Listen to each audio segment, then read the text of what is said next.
No Jumper, coolest podcast in the world. And today, I've got the man himself. Best believe it, goddammit. Does it go much further than that? Fulcrum is in the building. And Fulcrum, come in. Yup. Yodie gang. I got my boy Yuriy with me because, why did House Phone even know that we were interviewing Fulcrum? Because House Phone hit me up like, yo, you should have Yuriy do the Fulcrum interview with you. Because we were talking about it yesterday, and actually House Phone and I were plotting on like kind of barging in on the interview to be a part of it. We were trying to make some little plans, but then House Phone called me today in the morning all sleepy, and he's just like, yo, are you still going? And I had completely forgot because we got drunk last night, and I was like, oh shit, wait, I did want to go at least to link up and hit Dabbington City or something like that. But then I shout out to House when he hit you up, and he said like, yo, Yuriy should do it because he lives further away and I'm not too far away. But you two both come from the same breed of like California stoner chill kids. Skater as well because he skateboards as well. It's like these like little niches and stereotypes you fall into. It's just, I don't know. I'm not at all surprised that you're a fan of him. Bro, it's pretty we're homies now. We linked up like a month ago in my hometown. You guys did? Yeah. Oh, I didn't even realize there was a previous connection. Okay. We did a video together where we went to IHOP and got stoned in an IHOP. And they got mad at us for taking dabs in the goddamn IHOP. Okay, wait. So how long were you taking dabs before they ran up on you in the IHOP? I would say we got in 2 solid dabs each. Yeah. And then the waiter, he was kind of tripping. He was like, guys, that's not cool. I forget exactly what he said, but he wasn't very happy. There's something about the dab smoke where you can kind of ignore it a little bit. Exactly. Yeah. But like a wood, I feel like if you light a wood in the IHOP, it's like instantaneously everybody's going to be on you. Yeah, most definitely. The woodjamin's kind of ignorant, but I feel like it's loud. Yeah, the dab dissipates. It takes over the room. The dab will dissipate in like a minute. That's true. You don't even smell it anymore. It's kind of true. Like back in the day, I used to hit the weed pen on the plane and then like kind of breathe it into my shirt. Hell no. And it didn't really like hide it good enough, but like in my brain, I thought it was going to be all right, but then I did it and everybody was kind of looking at me, but it wasn't so bad that they like kicked me off the plane. It's like a thing where you can look over and think like, I think that guy smells like weed, but you don't really see any smoke blowing, and then like, and the smell does dissipate over time, and you're like, whatever, maybe I just smelled his clothes or something. That's risky as hell on the goddamn plane. 100%. But I'm talking like 10 years ago when nobody even knew about a weed pen yet. That's even more dangerous 10 years ago. But I'm saying this is what, maybe not 10, maybe like 8, but that's like when I first found out about weed pens. And it seemed like a magic invention because our whole life, in order to smoke weed, you had to like create a cloud of smoke. For real. And then all of a sudden the weed pen comes out and it's like, oh, I can just kind of like hit this and then tuck it back in my pocket. There's no rolling. There's no like, it really seemed like an unbelievable technological improvement that I don't really mess with the pens anymore, which is really kind of stupid. Yeah, flower's the best. Flower's the best. That's how you feel? Hell yeah. Joints or woods.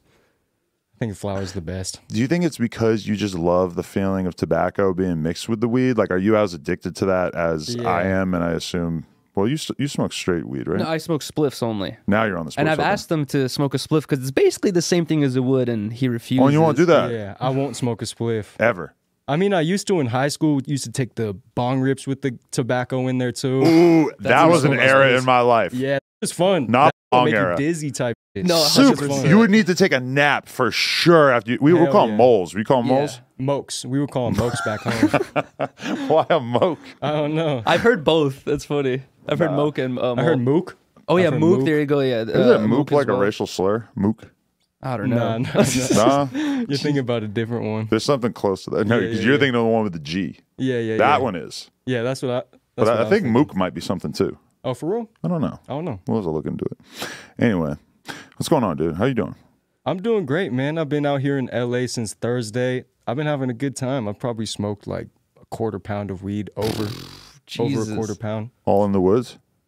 Woods, papers.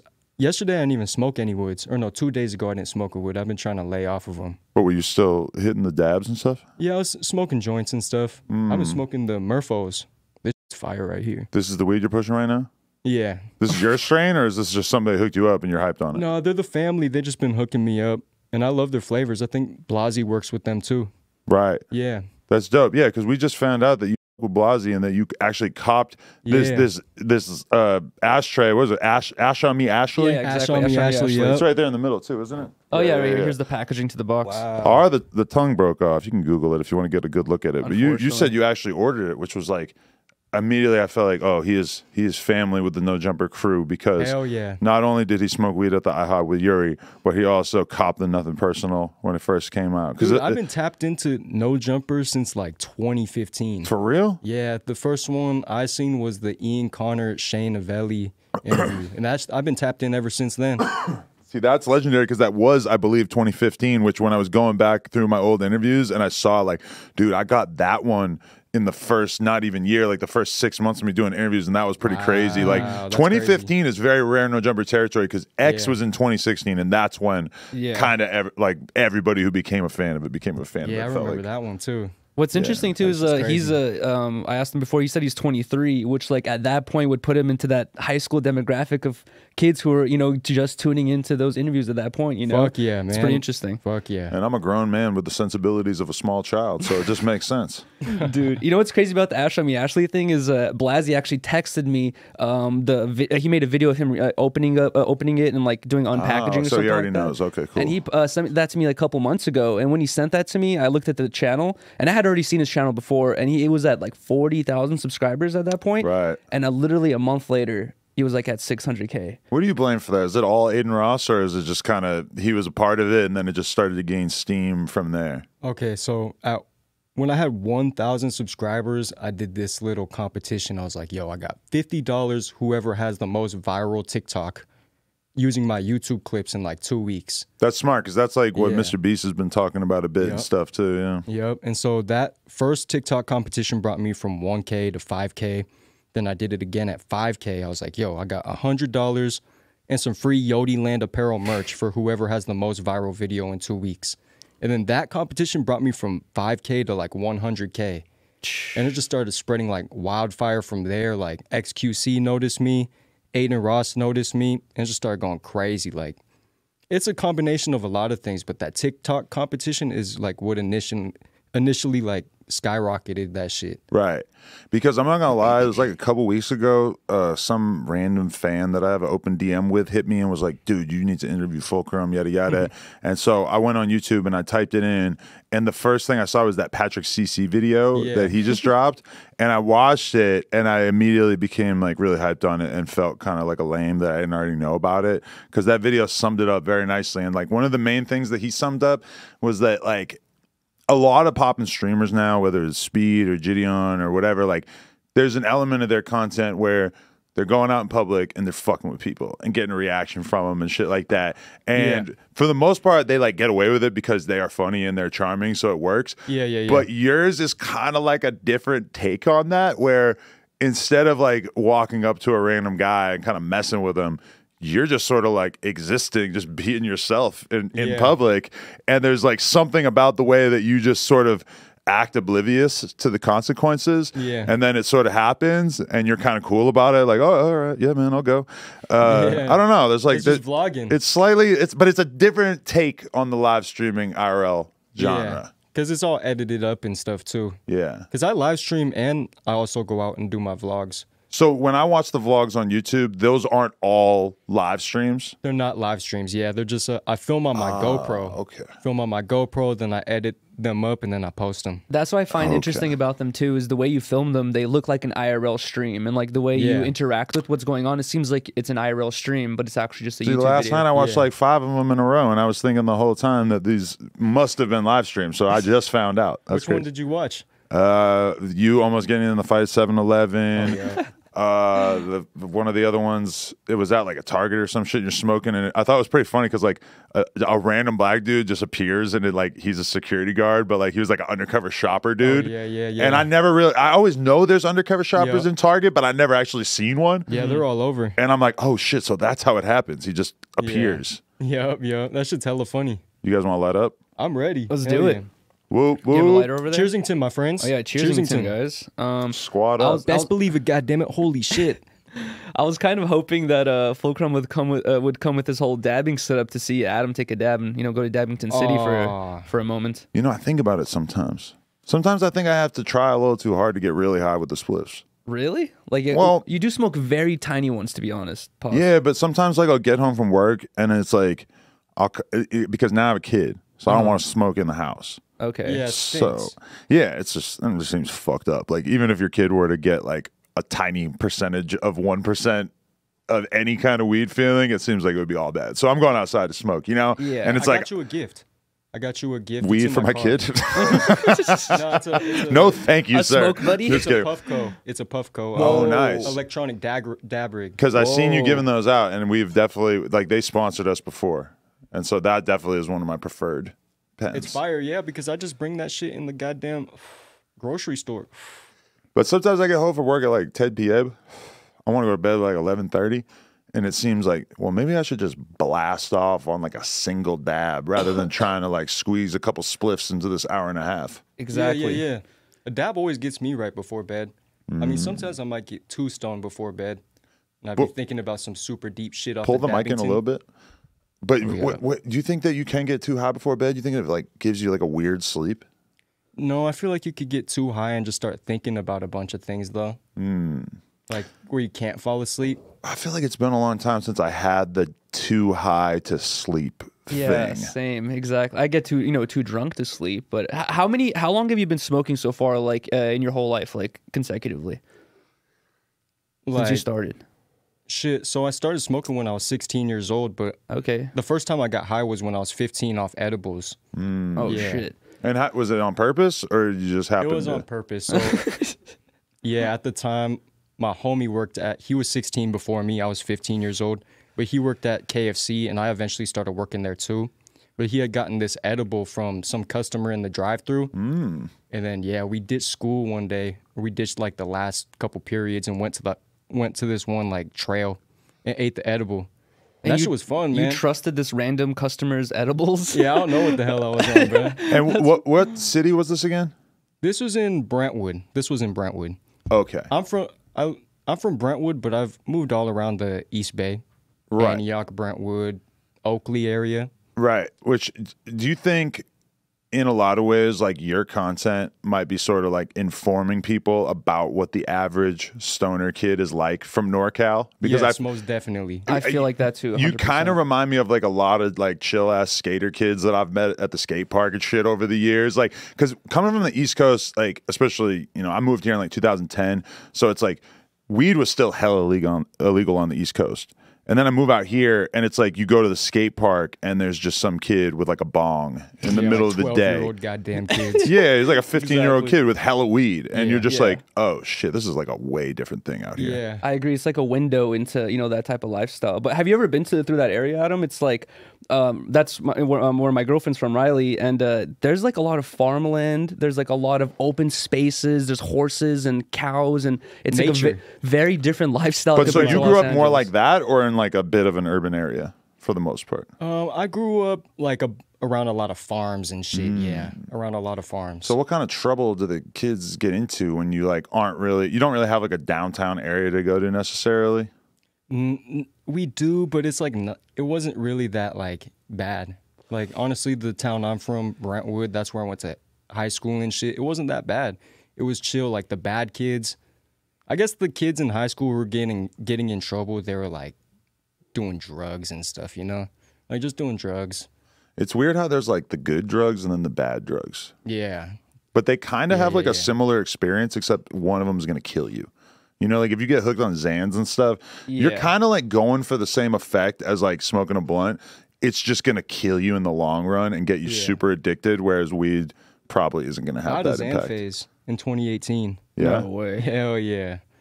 How Yeah, did that shit's you crazy. how did you end up there? Like let's take the whole actually no, before we even get into that, I want to talk about like Lil Fulcrum. Like what was your childhood like? It was chill, you know. I lived with both of my parents. Our family was doing pretty good until like the 2008 recession hit. That's Really? when shit started to get a little bit rocky for us. But yeah, my childhood was pretty good, man. I was a skater kid. I started skating in elementary school, hanging out at the skate park. Yeah. And like what turned you on to skating? I have no idea. It was just like something that was inside of me that I really wanted to do. Like I told my parents, and then yeah, my parents were like, "Yeah, we'll get you a skateboard." Were you like into the freedom of it, or were you actually hyped on doing tricks? Yeah, I was doing tricks. Like I just loved putting my mind to something and then progressing. Like that's how I always was as a kid. I like teaching myself how to do something and just putting my mind to some rinky-dink activity. That's how I always felt. I like how you're holding the blunt upside down like you're planning on hitting it backwards. Yeah, like this. I've done that before, like recently. That shit is because you're too faded. Yeah, I get too faded sometimes. That's faded than a hoe. Oh my You're God. faded than a hoe? Well, no, but if you put the lip part into your mouth, then you're definitely more faded than a hoe. Yeah. Oh, that was my favorite thing that I saw last night was the dude. He was wearing a red Gap shirt, and you go, "Hey, you want to get faded than a hoe?" And he's like, "Nah, I'll go outside and whoop your ass, though." He's like, "You want to catch a fade?" Like, and you're like, "Nah." I was like trying to nervous. offer you this weed shit. pen, and he was like, nervous and shit. he's like, but he was kind of really trying to act tough to you. He was the employee. Wait, really? Yeah, that was a Target employee. He was like, "We could go run this fade outside." Oh my Like, bro. God. I was like, bro, you gotta chill. Is this Fulcrum really giving you the energy of like, oh, I gotta beat this kid's ass? He's a I try threat. not to be come off that way in public. You do not come off that way at all. And you are very respectful. Like when we did that IHOP video, like as soon as the guy came over, it was like nothing but apologies and like we'll tone it down, we'll chill, blah blah. It's like you're very respectful at the end of the day. But I was asking him like when you're in a situation like that, smoking in public areas, if there could be some dude nearby with his wife and kids, and he can get really upset that you're smoking next to his kids. I was like, smoking, yeah. Honestly, if there are kids in the IHOP, IHOP, that kind of feels like a reason that you shouldn't smoke in there. there was no kids next to us though. Yeah. No. Well, that's good. Yeah, That was a good ass fucking time, bro. I had a fun time filming that video. No, that was interesting. I want to throw this in there. I feel like when I see you walking around the Target or whatever, smoking and getting away with it, to me, it almost feels like a commentary on the terrible reality of the fact that whenever you go into a grocery store or a Target, there's like 2 employees. So it's like, you ever like you're in the grocery store and you like want to find something and it takes you have to walk around for 15 minutes before you find something to ask them what aisle this shit is in. And that's why you can get away with that, because like retail is kind of falling apart in America. Bro, so true, man. I feel like it has to do with the city I live in now. Like I wouldn't be able to do what I do in like nice neighborhoods. In Hollywood, it would not go over so well. Even Hollywood, but like in the valley and nice areas, you would get busted really quick. There's this town called Walnut Creek that's like 20 minutes, 15 minutes where I live. I could not do what I do in Antioch and goddamn Walnut Creek. Really? You've tried? I have, but it's just super hot. Like people are looking at you. There's cops and shit. Like, Oh shit. yeah, I've done it before and was successful, but it's just too hot. It's too hot in certain neighborhoods. Yeah. I got to be calculated with where I film my videos. But you haven't got arrested yet? No, I've talked to cops before though. Did they trip on you though? No, one time this cop told me, he's like, "Bro, we love your videos. Keep grinding. You're gonna hit 1 million subscribers soon." That's sick. Yeah. Wow. I swear that shit was funny as hell. Cops are just people, Exactly. Like I remember getting harassed by cops when I was younger for riding bikes, and, all that. And like the cops clearly just didn't understand what the fuck we were doing at all now. And now, unless you get a really old cop, they fucking played Tony Hawk when they were a kid. Yeah. They like watch some skate videos. Or you know what the number one They're thing on you hear from YouTube. security guard is I used to skate, man. Exactly. Yeah, And there's it's always like- the videos of the cops hitting tray flips and shit. Yes, exactly. Antioch is like, it's a pretty big area, but it's not the largest area. And you've done a good amount of videos at this point. Do you ever feel like you're running out of places to go, get faded in a hoe? Yes, it's harder to film videos now because, especially in my town, people know me and then they start following me and like filming me. Yeah. Dude, Like, at they'll IHOP, follow like, me around the store while I'm like vlogging and shit. I'll be like, damn. I've seen it where it's like you end up taking so many photos that it's like this doesn't really necessarily feel like you're getting the video that you want, even though it is cool to meet all the fans and shit. Yeah. Like when I went to Berkeley, fucking all those kids, there was like a group of 20 kids. I didn't even tell anyone I was at Berkeley.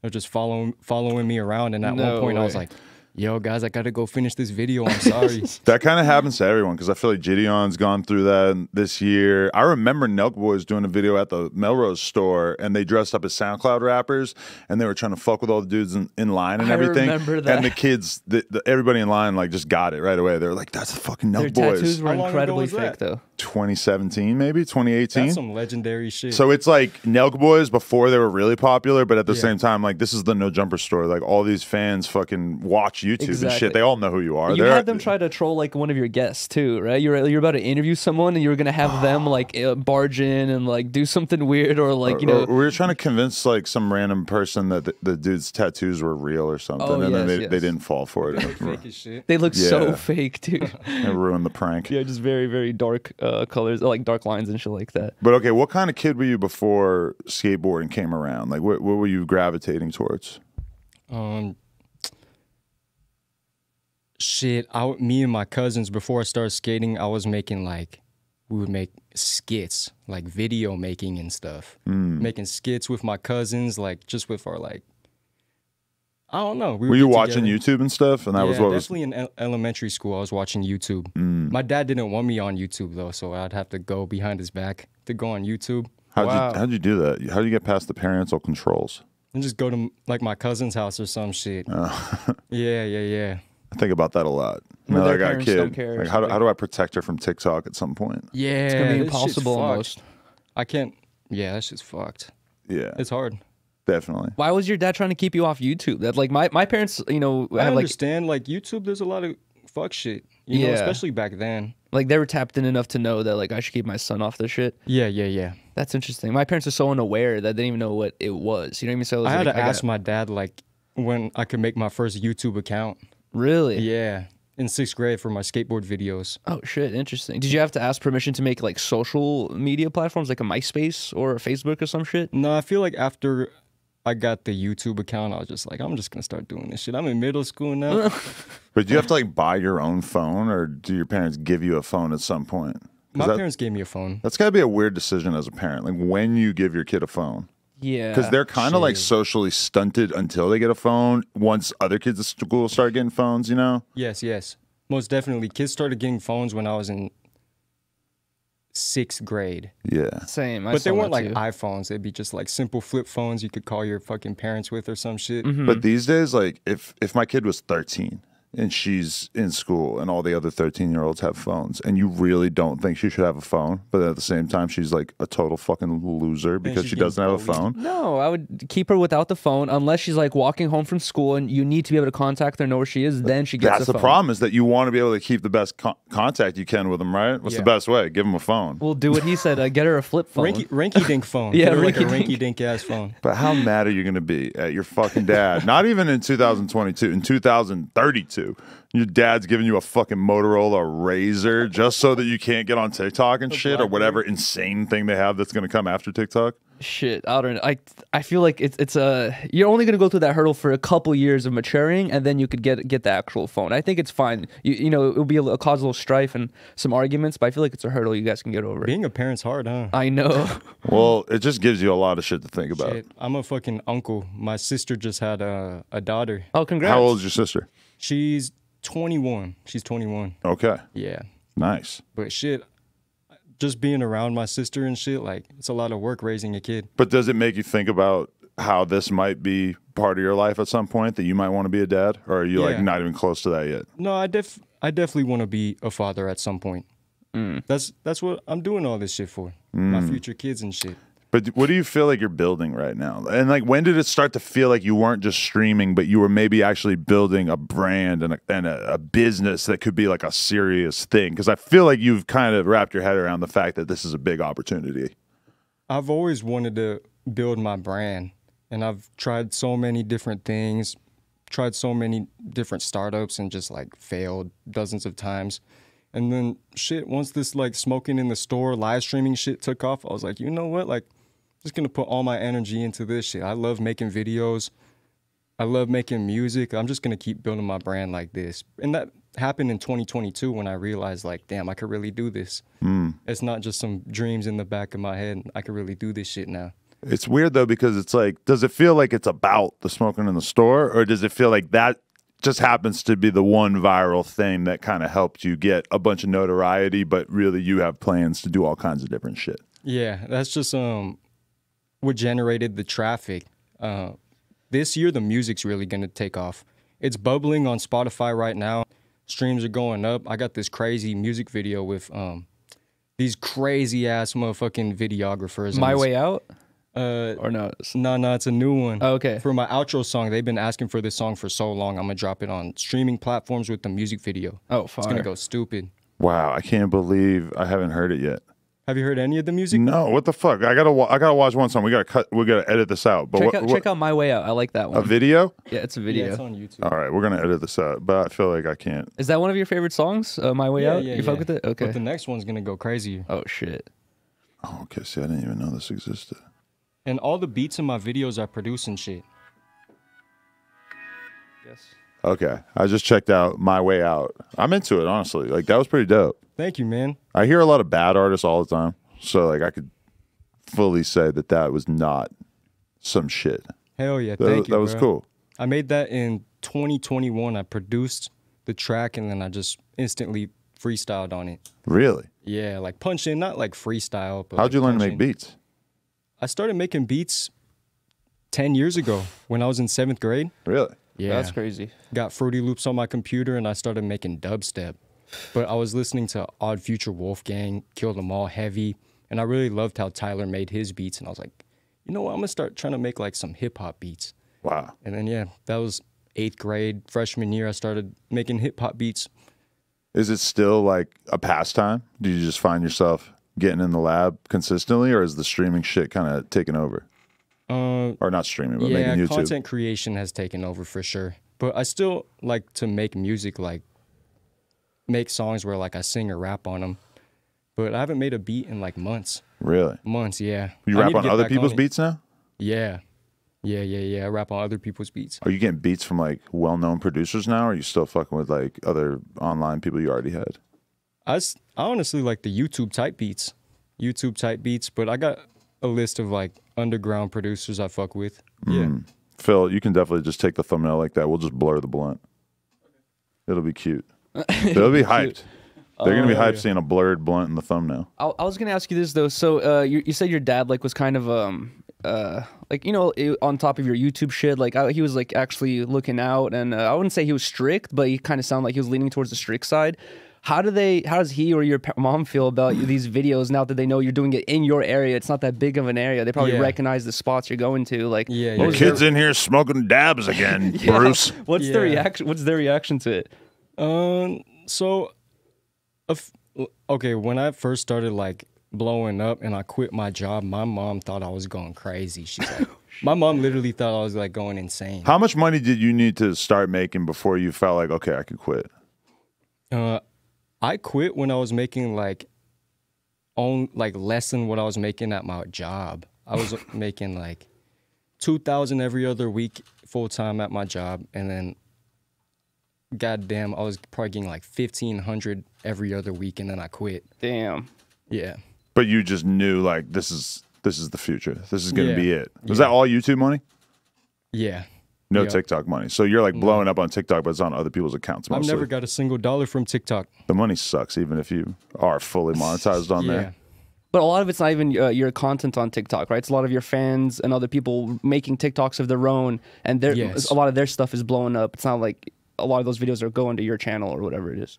Yeah, so it's other people just like uploading my clips to their own account.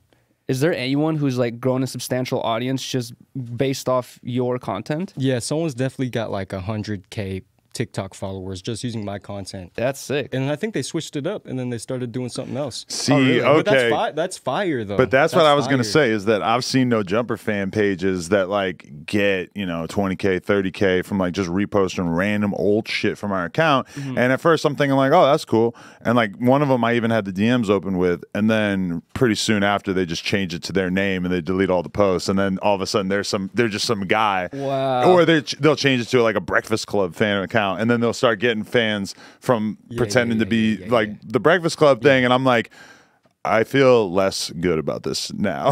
But it's dangerous on their part because dope, like though. you could get zapped for copyright. Well, also no, but your whole audience is going to be like, what happened? Like, who is this Bob guy? I don't care about Bob and his guitar. It's like I was here for No Jumper memes. But what they really Bob are Saget fan page. Yeah.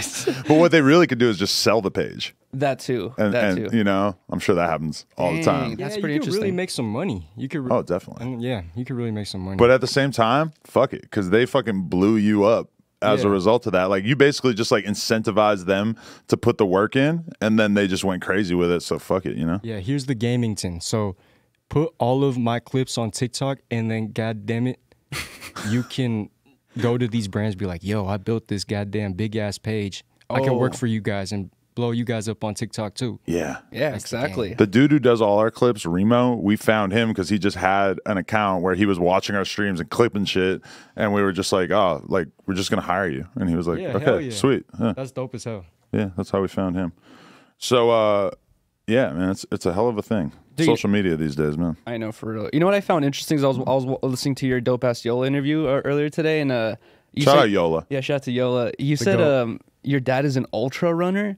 Yeah. And I was like, I've never met anyone who said that their dad or parents were interested in father like, and son who are using their lungs in very different ways. Yeah. For real. My dad smokes pack though. Really? Yeah. And he's an ultra runner? That actually motivates me. Yeah, I mean, yeah, he used to do like marathons all the time, but he's still running pretty consistently, but he's definitely toned it down a bit. Well, like a lot of jujitsu dudes will be fully like smoking weed like before they train jujitsu because it's this very cerebral like thing that's like all about creativity and shit, and they like smoking weed before it. And even me, like I will face a fucking spliff before I go do cardio for an hour and a half, but sometimes I'll like do cardio. I'll have a plan to do cardio for 2 hours, right? I'll do the first hour and then I'll go smoke some more, and then I'll be doing the second half and I'll just get dizzy. Like the weed starts to affect me in a different way when I'm already like have my heart rate elevated, you know? I knew this dude who played basketball, and he was a cigarette smoker, and then he said that whenever he was having like an intense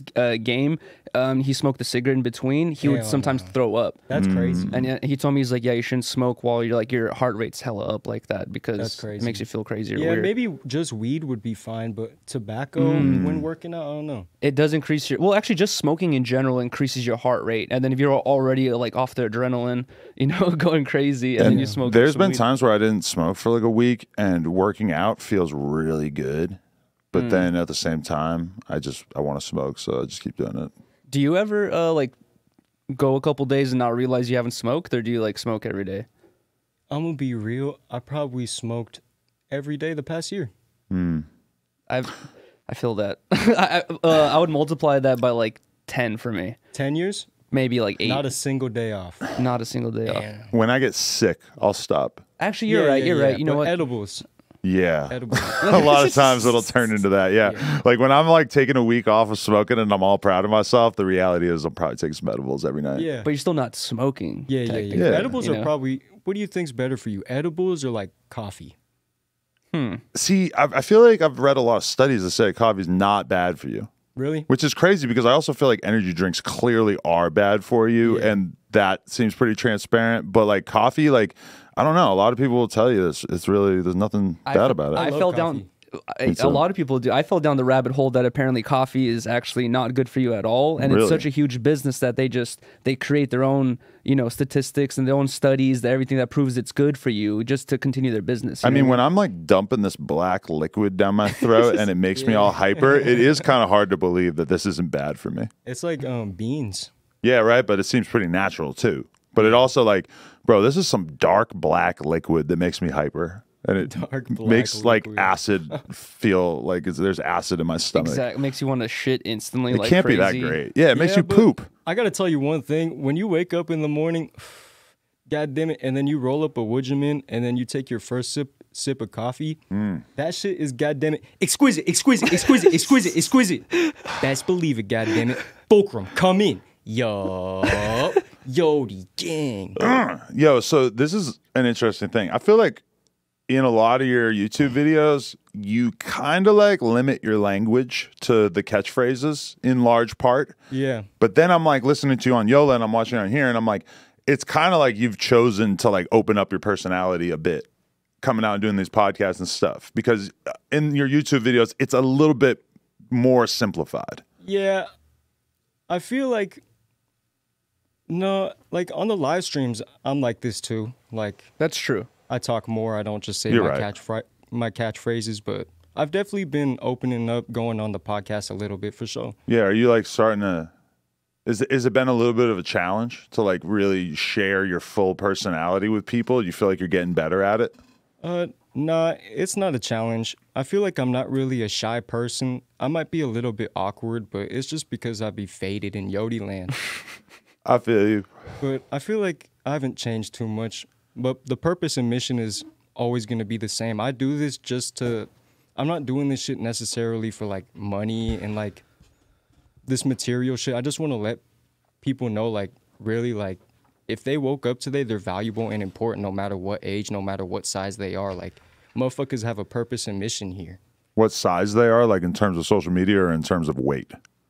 Yeah, like that too. Like either or. You're a body positive influencer? Not necessarily. I wouldn't call myself that, but I just want to say, like, no matter who you are, no matter what size you are, no matter what age you are, no matter what color you are, like, no matter who you are, if you woke up today, you are valuable and important, and you have a purpose here. Real shit. That's my purpose and mission, just to let as many people as possible know that. I like that you always include those messages in all your videos too. I was gonna ask you that actually. Is like what makes you wanna try to push this positivity so much? I've noticed that in other people, maybe sometimes they're like down in life, so sometimes they'll want to push positivity to make themselves feel happier, right? And then they also make people around them feel happier at the same time. But like, what makes you like kind of want to make everyone just seem so like welcomed and like accepted and like fucking, I don't know what other word to use, but I don't try to like just be positive. I like just try to be like truthful. Like I just try to let these people know there's so many distractions and all we got is like the present moment. No matter who you are, if you woke up today, you're valuable and important. Like that's my purpose and mission. I'm not like necessarily trying to be positive. I'm just trying to let people know the truth. Does Fulcrum deal with depression and self-doubt, or do you feel like your mental health at this point in your life is pretty solid? So I feel like I'm a human being, and as a human being, we all go through our ups and downs. And we just got to keep it pushing. You feel me? Like, we got to keep it pushing. Like, I wouldn't necessarily say I'm depressed. I used to be hella depressed. I'm grateful every single day that this is my job. Like, real shit, I smoke as much weed as I want and shit. Like, I've always wanted to do this shit. What the fuck? I'm here on goddamn it No Jumper. What the fuck? With Yuriy. Yeah. This is trippy. Fucking nuts. Bro, when I linked up with him, he told me he was like, I've been watching your content, Yuriy. He's like, I watched your streams and shit. And I was like, what the fuck? I was like, no way, dude.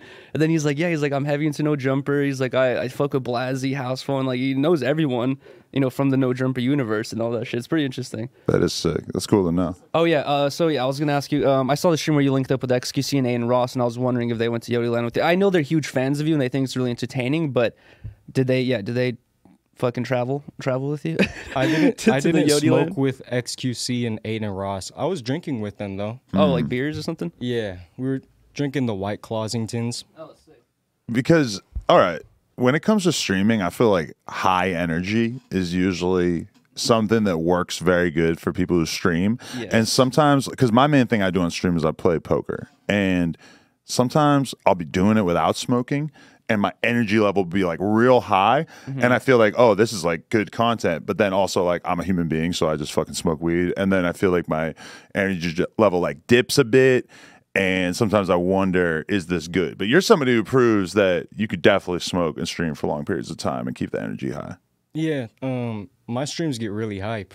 They get really freaking hype. We go on Omegle type shit. We talk to a bunch of people. Omegle takes a lot of energy out of me, though. Really? It does. Yeah. Just meeting people randomly? And it's just a bunch of little kids. You see a bunch of crazy ass shit. You'd be like, damn, why am I on this shit? You don't have the problem with seeing tons of dicks anymore at this point? Nah, you still see a handful of them. How do you filter it? Like, how do you make sure the audience doesn't see it? I got to put a picture on OBS so it covers the other person's like camera. Okay, and then you open it up once you trust them? Yeah, I'll turn it off, the picture off once I'm like, okay, it's a normal person. Damn, yeah. I got hit a few times over the years. Yeah, Somebody donated for us to listen to a song, and the thumbnail on SoundCloud was just a girl with cum all over her face. Hell no. That was on the screen for a little bit. That's crazy. I remember. That was a long time Did they ago. ban you for that shit? I feel like we just like exited the stream immediately and didn't get hit for it. But there was another time where we were listening to a song and the cover art was like a painting of a naked woman's body, and it kind of looked like a photograph, sort of, and we got hit for that because none of us even like made the connection that this could be a problem on the screen. Yeah. Hell no, that's crazy. I remember when the SoundCloud thing happened, the chat was just like, naked lady, and we were just like looking like, what are you guys talking about? And we saw it was in the fucking avatar or the thumbnail. Yeah. But how much of a problem is it for you in terms of like violating community guidelines and getting your shit taken down? Like, do you feel like your YouTube channel is really stunted growth wise? Like, obviously you've been blowing up, but like it feels like it might have been kind of hard. Like your videos weren't really being recommended that much. Even last night when I searched Fulcrum on my TV, it wasn't letting me watch a lot of them because they're age restricted. It has stunted a lot of growth, and that's why I had to find new strategies to grow my channel. Like the TikTok competition. When I did that first TikTok competition, YouTube was not like recommending my videos. They were not fucking with me. And yeah, even to this day, I didn't get my 100K plaque. They turned you down. Yeah, my content goes against their community guidelines. Oh, shit. They did that to me too. For real, for No Jumper? No, for my personal Adam22 channel, they wouldn't give me the 1 million plaque. Because the Brian Pumper video? This was like way before that. I should probably try again, but they wouldn't give it to me like a couple of years ago when I tried. Man. That's Wackington. Do any of your videos get any advertisement, like ad revenue on them at all? So a couple of them do. Like some of my big videos are monetized, which is pretty cool.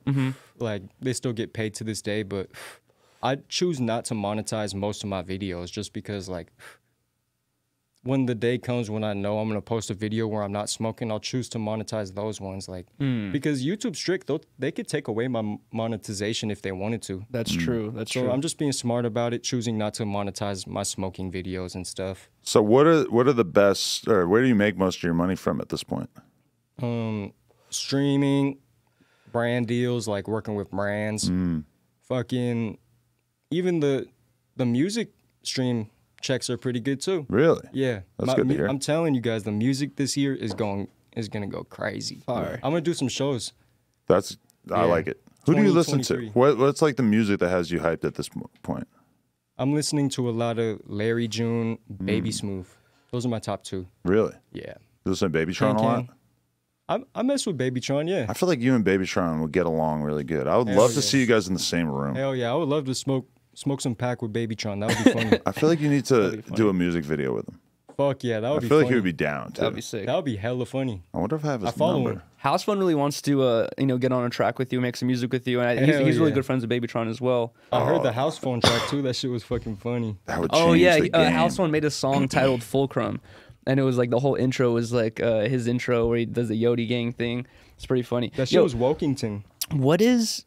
Okay, you know what's funny is I had a friend in the past who kind of did that like English, like fancy English thing where it's like, Wokington, like, you add the little ingtons to stuff. Where'd you get that? Like, when'd you start doing that? Shit, I probably started saying, the first one was Beddington. We just hit someone with the Beddington, but that started in 2018, like with my homie Brusho and my homie Matthew Yee, like, real shit. I think Brusho was the first person I heard to start saying like Beddington. See, I remember back in the day in New York, there would be a bunch of dudes in Harlem and shit that would say like, "Oh, that shit Poppington." Oh, really? And they would be adding inton to a lot of words. Brusho is from New York.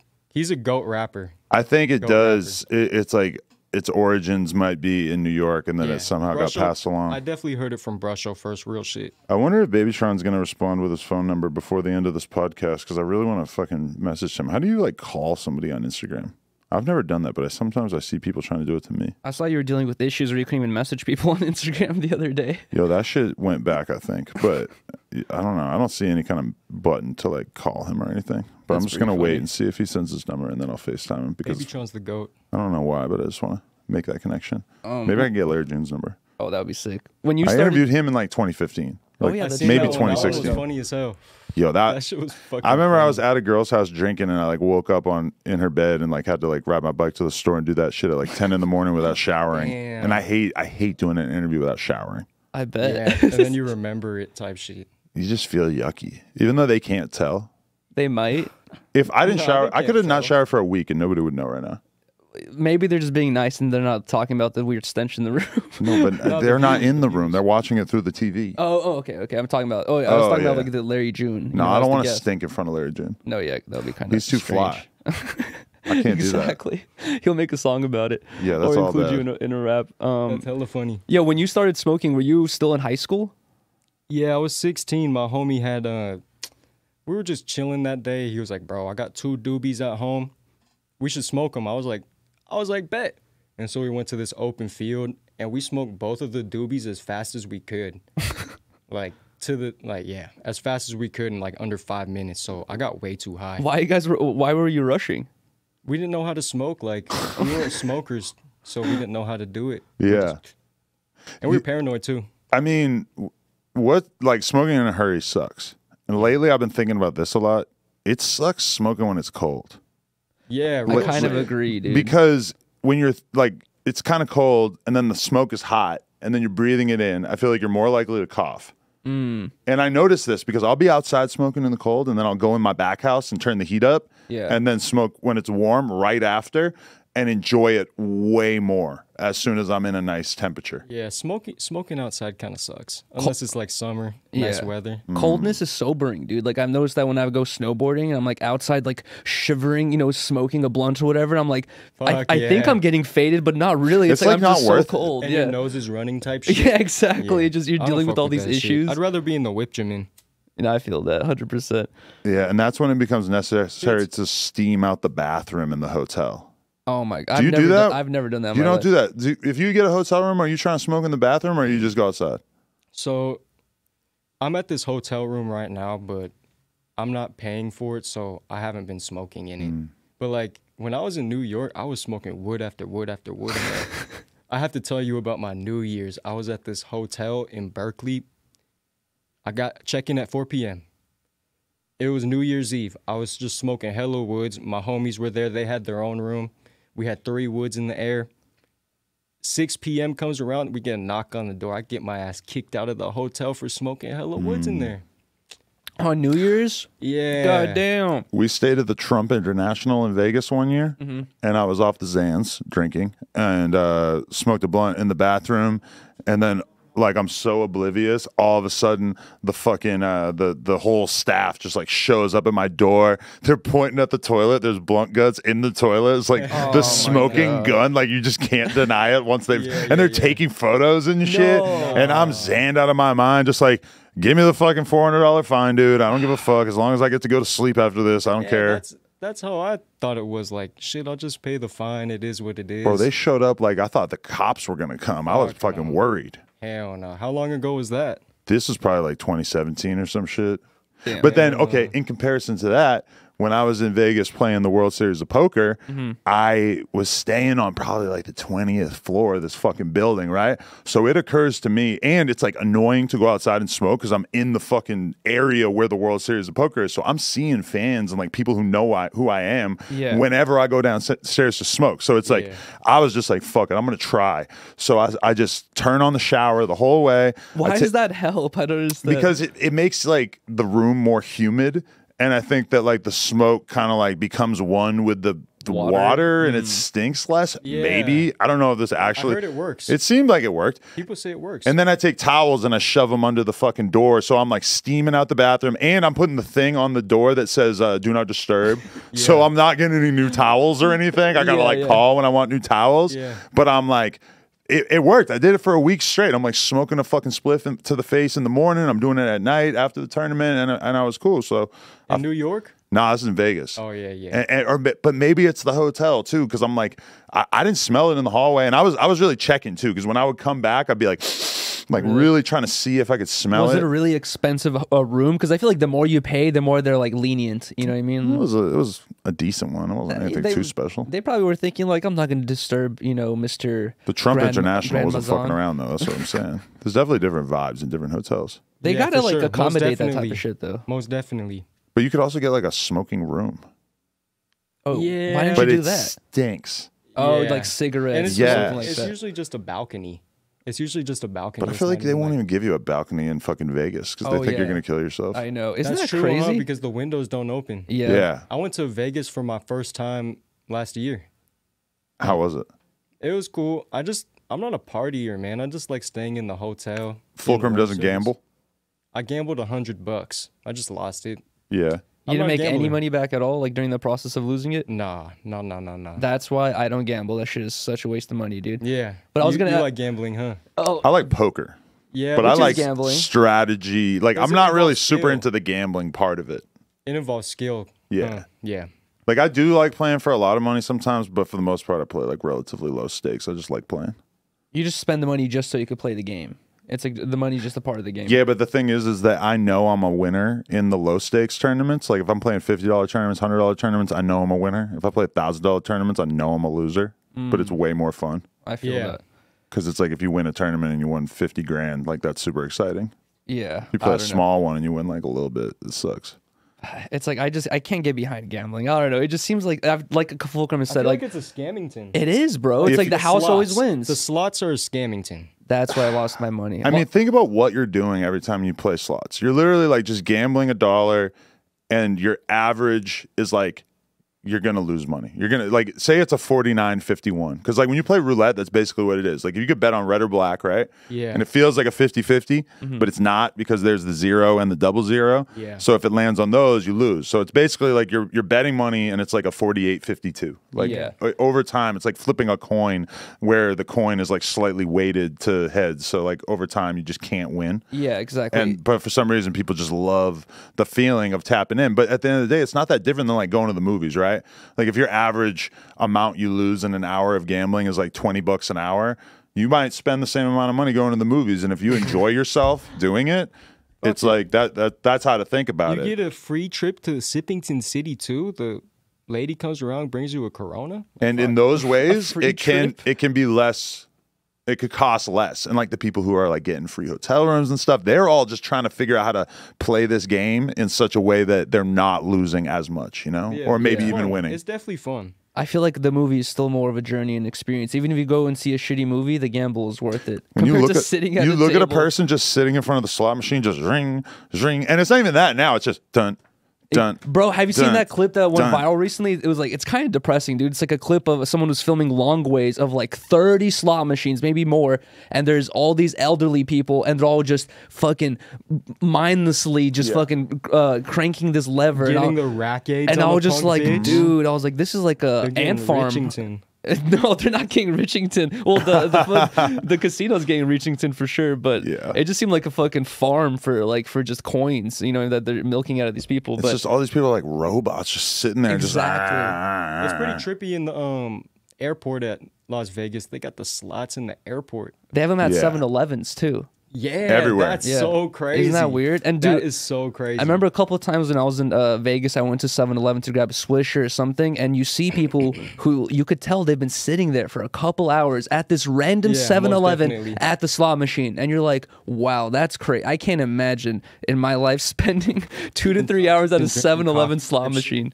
Okay, his mic, I can't hear it again. We got to really figure this shit out. It keeps cutting out. What the tip milk, man? Or is it working? Yeah, there you go. I think it's tip milk. Wait, I was going to ask you this, though. Since you say you started smoking around 16, you were still in high school. Were you ever smoking in school while you were, like, you know, attending class or something? No, that didn't start till my senior year. Like, I got my medical card when I turned 18, probably like my last semester of senior year. You were 18 in high school with the medical card? Yeah. That's fire. And then I would just drive to Berkeley and then get some wax pens, get some pre-rolls. I'd bring the wax pen to goddamn school. I almost didn't graduate high school. Because you got in trouble for weed? No, just because I was ditching all the time. I almost didn't graduate. I had an F in Algebra 2. I had to raise it to a D for me to graduate. And the only way I could was if I got like 100 on the test. Were your parents on your ass? Like, you better fucking graduate or you're kicked out of the house or some shit? Yeah. Were they on your ass like with this whole YouTube stuff? Were they telling you like, get a real job? Like, what do you... My mom thought like I said, my mom thought I was going crazy a few months ago when I quit my job. She thought I was going insane. And does she believe now? Yeah, nowadays, like, she's proud of me. She's proud of me. But she's a great mother. Yeah. I love my mom. So does Fulcrum consider himself a fashion icon, or do you feel like a fashion minimalist? I wouldn't consider myself a fashion icon, but I fuck with streetwear since I was a teenager for sure. Right. Yeah. How into it are you though? You spend a lot of money on it? Recently I just been buying all the shit I've been wanting since I was a kid. Like I got a pair of Margielas and shit. Damn. I wanted them bitches since I was a kid. But yeah, in high school, I bought like Supreme and shit. You got the off-white ones on right now, huh? Yeah, shout out to Virgil. Rest in peace. Fulcrum is a drippy god, as far as I could tell. I would say so. He like you seem like a casual like drip dude. You know, I feel like a lot of people when they wear a lot of stuff, it just seems like they're a little bit trying too hard. Where just you do it like very casually. I don't know. Yeah, I like the minimalism. That's why I really like Acne Studios because they don't really brand too hard on their shit. You know, this is a question I want to know. Do the ladies love Fulcrum? Like I just wonder. God damn it! Shouts out to all the queens out there. You feel me? All the bad queens, best believe it. So do you get a lot of attention from women in general? Like what's the Fulcrum love life like? This is something I don't know about you. I don't know. I be chillington with the girls ingtons. You feel me? Like, I be focused on my purpose and mission primarily. You feel me? Like, no girlfriend? No, not currently. I haven't had a girlfriend in years. Do you get girls hollering at you though? Like with the newfound fame, are they reaching out? Yeah, like girls who didn't fuck with me back then type shit. No way. Yeah, most definitely. That's funny. But how do you feel about that though? You gonna fuck them out of spite, or you gonna just leave them out to dry, leave them on red? You're hella funny, my friend. I don't know. It's kind of trippy. All of this shit is trippy to me. Like, I'm mind blown every single day, but all I can fucking do is keep posting my videos. I can't slow down or change anything just because I got this traction in a couple months, you know? Right. I got to keep doing what I'm doing. You're not like looking for a relationship right now. Like you're looking to just stay consistent. You know what? If something organically happens, then yeah. Okay. That would be awesome, but... Pause, but I think you could be like a model. Like crazy shit's coming I up. could see it. Like I could just see it. I don't know. He said some crazy shit's coming up. I don't know if I could talk about it. Whoa. Really? I'll tell you guys after. Maybe I just predicted the future. Damn. I could imagine, like, if Emma Chamberlain can be like the face of Louis Vuitton, I think Fulcrum could be the face of Nautica Sport. Easily. I could see that as well. Yeah, you're right. You could like model clothes or something like that. That's funny. I just want to be the face for the weird kids. I want to show, like, the weird kids that this shit's possible no matter who you are. Like, real shit, I'm not better than anyone else at the end of the day. I'm just rinky-dink, regular old Fulcrum. But I feel like now you're quickly becoming exposed to all these people who are building crazy-ass businesses off of social media and stuff. So I feel like you're going around Adin Ross, or you're going on YOLO's stream, or you're coming here and you're like seeing all these different possibilities and shit. Has your mind kind of opened to like what the Fulcrum brand could be all about now that you're sort of getting exposed to all these people who are successful? Yeah, most definitely. Most definitely. 2023 is going to be a crazy year. It's going to be fucking crazy. Going to do my first show out here. Oh, shit. What venue? I'm not too sure yet, but it's happening. Who do you think it would be with? Like, who could you imagine?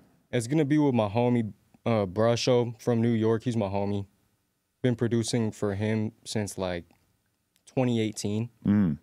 He's the GOAT. Legendary. Yo, I wanted to ask this too, is you were talking about how you're not really much of a partier, like specifically in terms of drinking. Were you ever? And how did you kind of arrive at not being into it? I like drinking. But I don't like being in a club. I don't like being around hella people. I just like being in my own little zone, like smoking my pack, you know? And yeah, probably the last time I went to a serious party was in 2017. Really? Yeah, it's been a long time.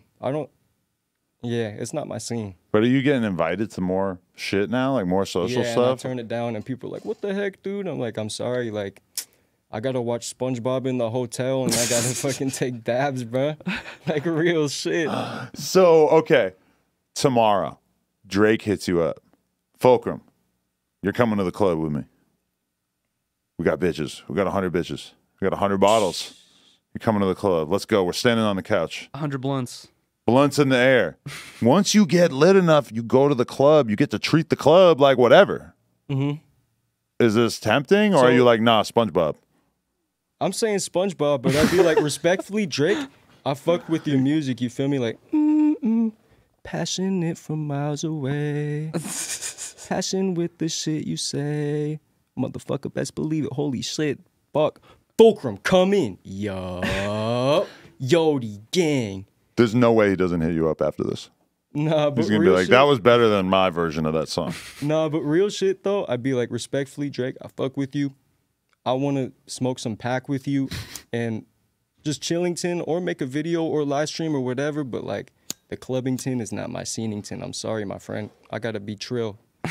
Can I tell you about Yeah. probably like one of the more clouded up club experiences I've had in my life and how dumb it felt? I was after Jake Paul's fake wedding to Tana in Vegas. I remember that. And so I went to the club with like Jake Paul and like his whole squad and shit, Logan Paul, everybody. And it's like, it was a huge outdoor like pool club in Vegas, right? And the section that they had Jake Paul and all of them in was like so separate from the entire rest of the club that it didn't feel like I was in a club at all. And there was like absolutely no interaction with the normal people at all. But what is the point of that? It's like It felt very weird to me. you're going to the club to meet people, conversate. No, you know, there was no way you were going to meet anybody. You were just in there with whoever you came with. just to go show like how much money you have. But that's what I would want to do at the club is just chill with the gang. Exactly. You would love it, actually, from Yeah. what you're saying, because you're not really like forced to do any like weird socializing. Because that is the shit Yeah. that sucks about going to the club or the bar or whatever, is that you just are like sort of standing there like bumping into everybody. It's all hot. It's Yeah, fucking yeah, weird. It's loud. You got to wait in line for the bathroom. But then that's why people spend all this stupid amounts of money to be in the club and have their own section so that they can just sort of like act like they're at home. Yeah, exactly. But then just stay home. It's like, I don't know, like No, but then there's girls who can see you. I'm just saying that's why they do it. I don't yeah, do it. exactly. I feel that. Yeah, I don't know. It's like at that point, the whole point is just to go meet people, and if there's a little bit discomforts about a bit, about the situation, go outside, smoke a cigarette. But I feel like, yeah, you're just. If you trying want to go meet flex somebody, money. go on Omegle. Yeah. Yeah, facts. So some guy with his dick out on there. Yeah, you'll Talk meet to a good, him. What you'll you're meet a gonna good meet guy. on Omegle is a bunch of kids. Really? Unfortunately, there's Yes. and that's what's weird. Every time I go on Omegle, I have the same experience, and every time I'm like, bro, get off of this. Yeah, I'd be telling them like, you guys shouldn't be on here. Yeah. Sounds like such a bad mix. Little Yeah. kids and guys with their dicks out. It's literally what They've it got to is. be getting paired up, right? And how Parents has don't this give a like fuck. not been a huge topic Their of parents don't conversation? give a fuck. Yeah. Well, honestly, it's That's like why my dad was so strict when I was in elementary He school. didn't want Yeah. you to see any dicks. he probably Yeah. knew about Omegle. Most definitely, he didn't want me to go on these peculiar websites. It used to be chat roulette. Yeah. Well, I think that's still a Yeah. thing. Oh, yeah? We used to go on that in middle school. Do they have like a solution so that there's no more dicks? I heard that they've like got AI that detects dicks. You put I'm not too sure. Yeah, I They don't put know. you in like a dick section. People try to put like they'll put hashtag TikTok to filter it out, but then you'll still come across strange shit. Yo, did you really talk to SNEAKO? I did, yeah. How was that? People are saying that they look alike. Yeah, I went on his live stream. How was it? It was cool. It was cool. What'd you guys talk about? Yeah, what did you talk about? Shit. Because he's very political. I don't know. So basically, like the people, I fucked with his videos like hella long ago type shit. Because he used to be more of a regular YouTuber before he became He preached red-pilled. positivity Red-pilled. and all that stuff. Yeah. Some people were upset with me that I did that live stream, and I just want to let people know that like, at the end of the day, like I'm gonna use my platform all the time to spread my purpose and mission. You feel me? And I'll collab with anyone. You know, I'll collab with motherfuckers on the other side too. Like real shit. Like I'm apolitical and I'm a stoner, but I had a good time talking to him. Right. I had a good time talking to him. He doesn't smoke, I don't think. Yeah, right. Yeah. He's against it actually. He preaches against smoking weed. Right. How do you feel about Andrew Tate and him being arrested? Because he's Shit, kind of like linked I'm not to too SNEAKO. sure. I'm not too like well informed on it. He's more like I guess he's kind of political, but he preaches more about just like freedom and leaving the matrix and Women. some stuff that you talk about sometimes too. You say like we live in the matrix. Yeah. I feel like I'm not too well informed on it, but I'm always going to use my platform to let people know the truth. Like no matter who you are, if you're out there, you could truly do whatever the fuck you want to do. For If you're most in people- school and you want to get your degree, you could get your goddamn degree. If you want to become a rapper, you could become a rapper. Real shit. You just gotta put your energy, you gotta put your drive into it. There's a lot of distractions in this life, Yodie family. Like real shit. Keep it pushing. I believe in every single one of y'all motherfuckers. Real shit. I feel like you not becoming super political is probably like a good idea because it's just a whole treacherous landmine-filled war field out there. Yeah, most definitely. And you're about positivity. You don't need to get in the fucking trenches and be arguing about Andrew Yeah. Tate's validity, even though we just tried to get you to. Politics and positivity don't really mix that well. Yeah, it's for a lot of influencers, talking about politics is like the moment when people stop liking them. Yeah, I kind of went through that a little bit too. Not to put you in the influencer box, but does that feel like something that accurately describes you? You feel like an influencer, or does that sound crazy to you? I feel like it could be an accurate description. But I would consider myself more like a content creator. Regular old Fulcrum.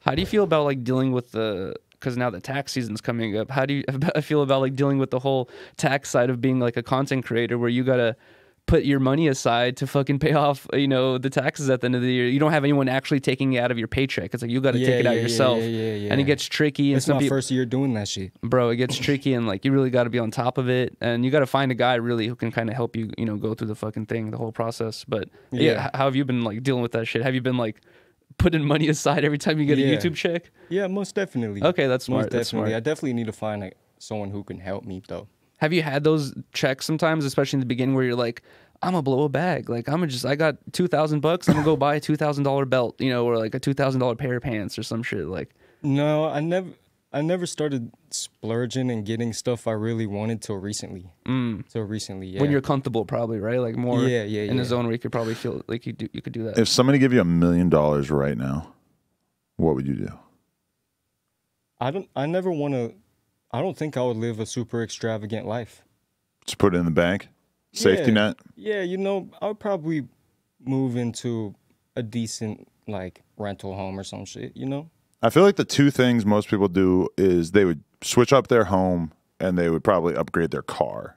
Yeah. And that everything beyond that seems a little crazy. I'm so happy with my car, and I don't even drive anything crazy. I drive a 2013 Charger. Yeah, but I used to drive a 1996 Nissan. You get pulled over a lot in the Charger? That's like the rapper car of choice, or at least it was at one point. Yeah. Nah, I got pulled over in Glendale probably 3 weeks ago, and they searched my car. Because it stunk like weed? No, because my plates were expired. Shit. Damn. And I feel like Glendale is one of those places where if your car stinks like weed, they might search your car. And I had like hella weed because that's like when I touched down into LA, all these brands gave me like so much shit. They're like, what are you doing with all this shit? I'm like, it's for personal use. I make YouTube videos. I just had to tell them the truth. They're like, how much money do you make? How much are your shoes? I was like, that's irrelevant. How much are your shoes? That's crazy. I was like, that's irrelevant. You think they were just fucking with you, like trying to get you to slip up and say some stupid shit? Well, if you're walking around with hella packs and you have nice shoes on. But were they tripping about the weed? Like what? Like they weren't. They were not tripping about the weed because like I told them like straight up, this is my like job. Yeah. Like smoking weed is my job. I work for the plant. Right. And the cops are saying what to that? Yeah, they definitely thought they're like, damn, this world is gonna shit.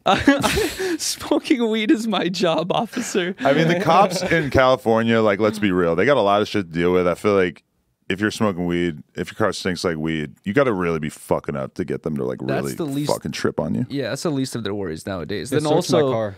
But they're looking for a gun or something. Exactly. Yeah, that's what they were looking for. And honestly, it usually when someone travels around, on a consistent basis with many, many packs, they probably do have some sort of protection on them. So they probably are, immediately curious and suspicious of some other shit going on. But how long did you have to describe? Like, how long was were you like, hey, man, I just came to LA. All these brands gave me this free stuff. I'm going to my hotel room to get high. Yeah, I was being very vague with them. They kept trying to ask me, like, a lot of personal questions. I was like, it's irrelevant, officer. Like, I'm just trying to be on my way. No. I didn't do anything illegal. Like, I literally just renewed my plates. They're on the way. And they verified that shit, too. They're like, oh, yeah, he did. That's cool. Yeah. You're being, like, responsive. Or, I mean, like, you're being cordial, at least. I mean. Yeah. How do you decide what weed brands to work with and shit, since I feel like you probably get hit up by so many that it might be kind of overwhelming? I love it when the relationship is organic and it's not like too businessy, when there's like a mutual benefit, and they're showing that they value me and then I can bring value to their table as well. You feel me? Like it's a mutual exchange. Like I get product. And that's just how it is. It's got to be organic. Whenever it gets like too businessy, that's when I like stray away from it. When I have been to some like weed conventions and shit, dude, it's kind of weird because what do we smoke? We smoke fucking weed in a backwood or in a spliff. It's like very simple. And but then you go to these weed conventions and there's like a million different weird ass brands trying to sell you some weed pills, some weed drink, some weird like new vape technology, whatever. And then like even the weed convention that I went to recently in downtown LA, you couldn't even smoke weed in there, so it doesn't smell like weed anywhere. Yeah. It was just weird. And every brand, like none of the brands look like cookies or runts or any shit like that. It's all like, it looks like fucking Twitter or like a startup or some shit with like these super clean logos and stuff. Yeah, like an Instagram page or some shit. The game done changed, dude. The weed game, there's different sides now. I feel like What's your favorite strain? I don't know. I feel like the weed world has always had novelty items. We've always seen the lollipop pipes. We've always seen the weird little weed items, and I feel like that whole part has exploded because people are buying flower and dabs, all that stuff. But if you have like a homie or a homegirl or like a girlfriend, you want to get her some funny weed product. Like they got drinks, they got edibles, they got all these like weird, interesting things now. Where it seems like I would agree with you. It seems like they're wasting their money. Like who are they selling these things to? But because they're trying to create these categories because. If the game just stays selling weed in packs, like that's not really like they're not going to build brands off that. They want to like create products that people are going to love, and it's kind of like a different game that they're trying to turn it into. I saw Dan Bilzerian. He when his I think he stopped his weed brand. I'm not sure if it's still going. Well, they mostly do nicotine now. He said. Okay, that's so what he switched it over. But the vape pens. When they were doing the weed, I saw he came out with THC toothpicks that were 3 milligrams each. Is what it said. So you pick your teeth and you get a dose of THC apparently. Wow, what the hell? I thought it was the funniest thing I've ever seen. You know they got THC chew. Oh, THC, they got everything because they're trying to create categories, man. They're trying to make money. Though? It's just like a little pouch and you suck on it. That's how I felt back in like 2008. I went to the corner store in New York and they had caffeine chips, like energy chips. For who? And I'm like, no one wants this. Nobody needs this. You just thought this up because you're trying to make money, and I respect it, but nobody is gonna fucking do this.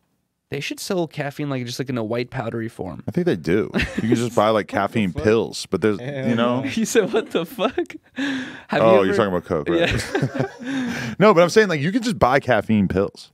Okay, that makes more sense. Even at the gas station, I think, but none of us think of that. For some reason, we all go to caffeine in like drink form. I feel that. Have you ever experimented? I know you're from the Bay Area, right? Yeah. Like technically, it's known for fizz and ecstasy and all that stuff. Have you ever experimented with ecstasy or any of the upper drugs?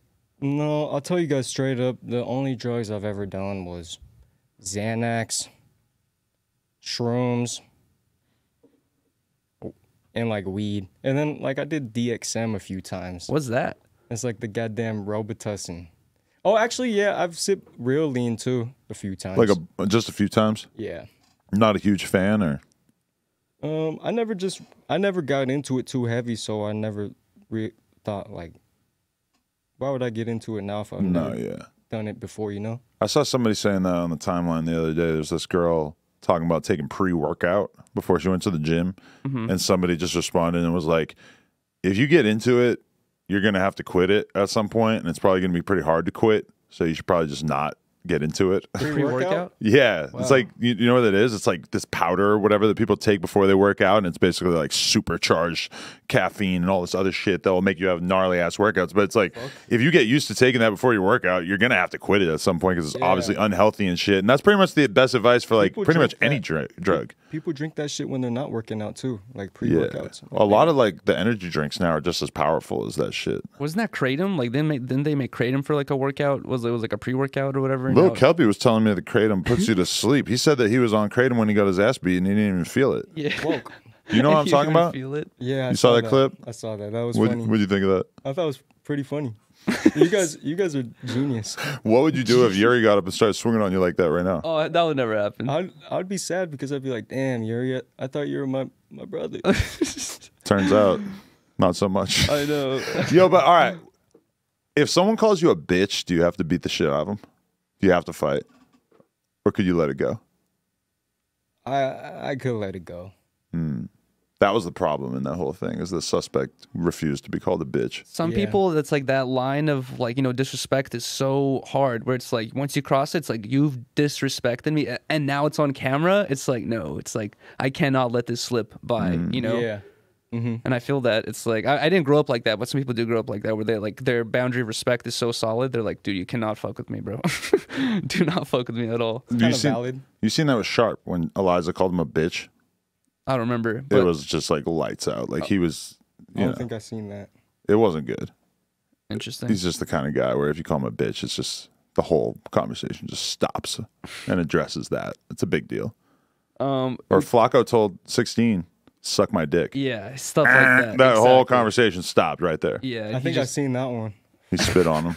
Yeah, I've seen that one. Do you watch like all the shows or like consume a lot of the content? So when the recommended videos pop up, I'll click on them. I feel that. Like the clips and shit. Or if it's like a cool ass interview that I want to see, then I'll watch. Still no word from Babytron. That's crazy. SMH. You know what happened? You know what I was surprised about to hear from you when last time we were talking is I feel like a lot of stoners, and I would say you are a stoner, right? You smoke a lot of weed. Yeah. I think we can agree on that. A lot of stoners, they wake up pretty later in the day, like around noon even sometimes. And I was talking to you, and he said he wakes up like at 6, 7 in the morning, or like even 8. I was like, I woke up at 6 today. But what time you go to bed? That's insane. Shit, sometimes 9, 10, 11. How, bro? He's getting 8 hours, you know? Out here, though, when I've been in LA, I swear I've just been eating, getting faded, and sleeping way too much in the hotel, watching SpongeBob. Watching the SpongeBob movie, watching all the new SpongeBob episodes on a punk bitch.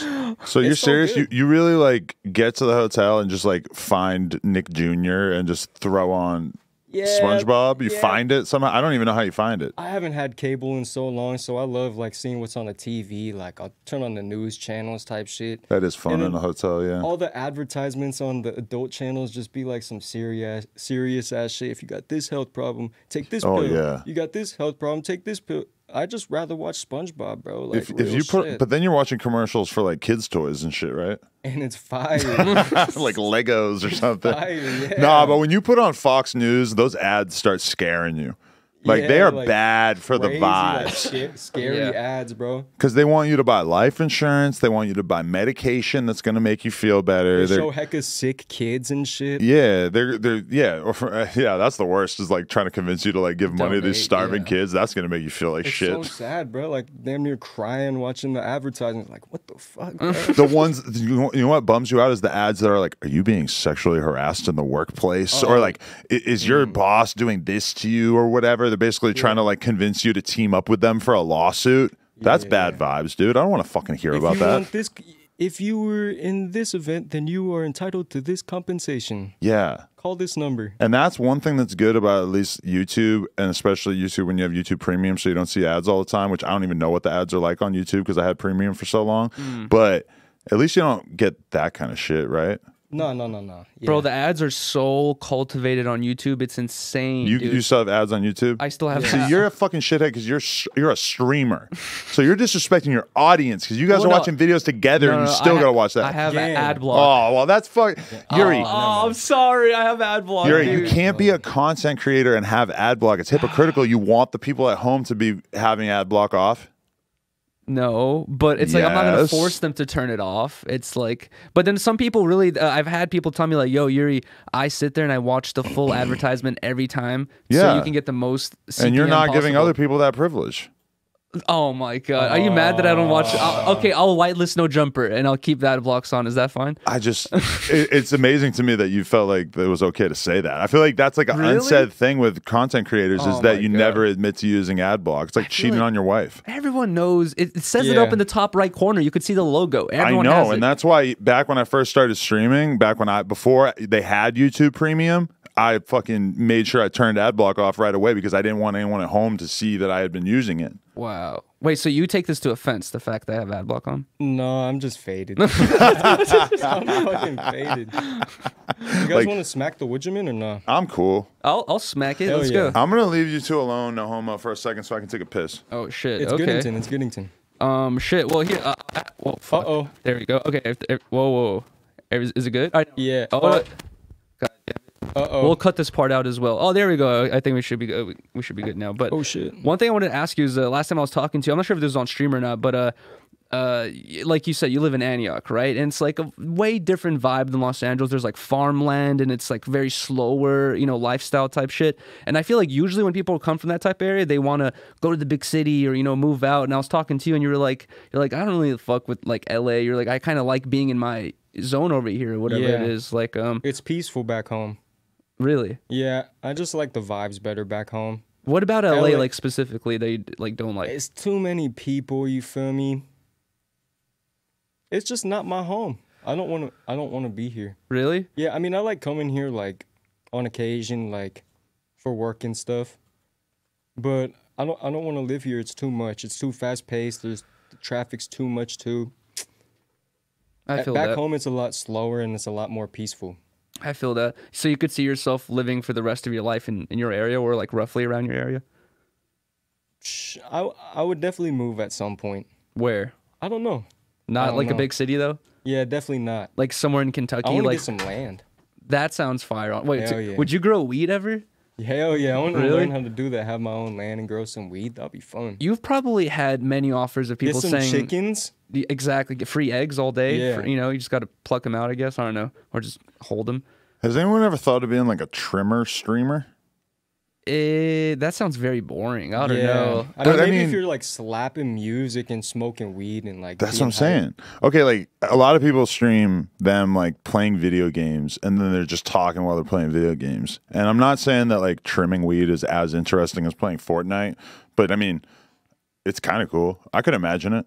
But the thing is, like, if you're doing it as a job, the person wants you to trim as much weed as possible in your shift. That's why you got to be the boss. You got to get your own work. I guess. But if you're there fucking streaming and trimming, it's like it's gonna slow your production probably. You know what I mean? Like, I've had homies over the years, like a friend from Texas who just like got flown out to some farm up north, and all of a sudden he's just spending like the next 4 weeks just working, just trimming weed, and then he comes back with like, I forget, like $8,000 or $10,000 or some shit after like a month, and like a bunch of weed.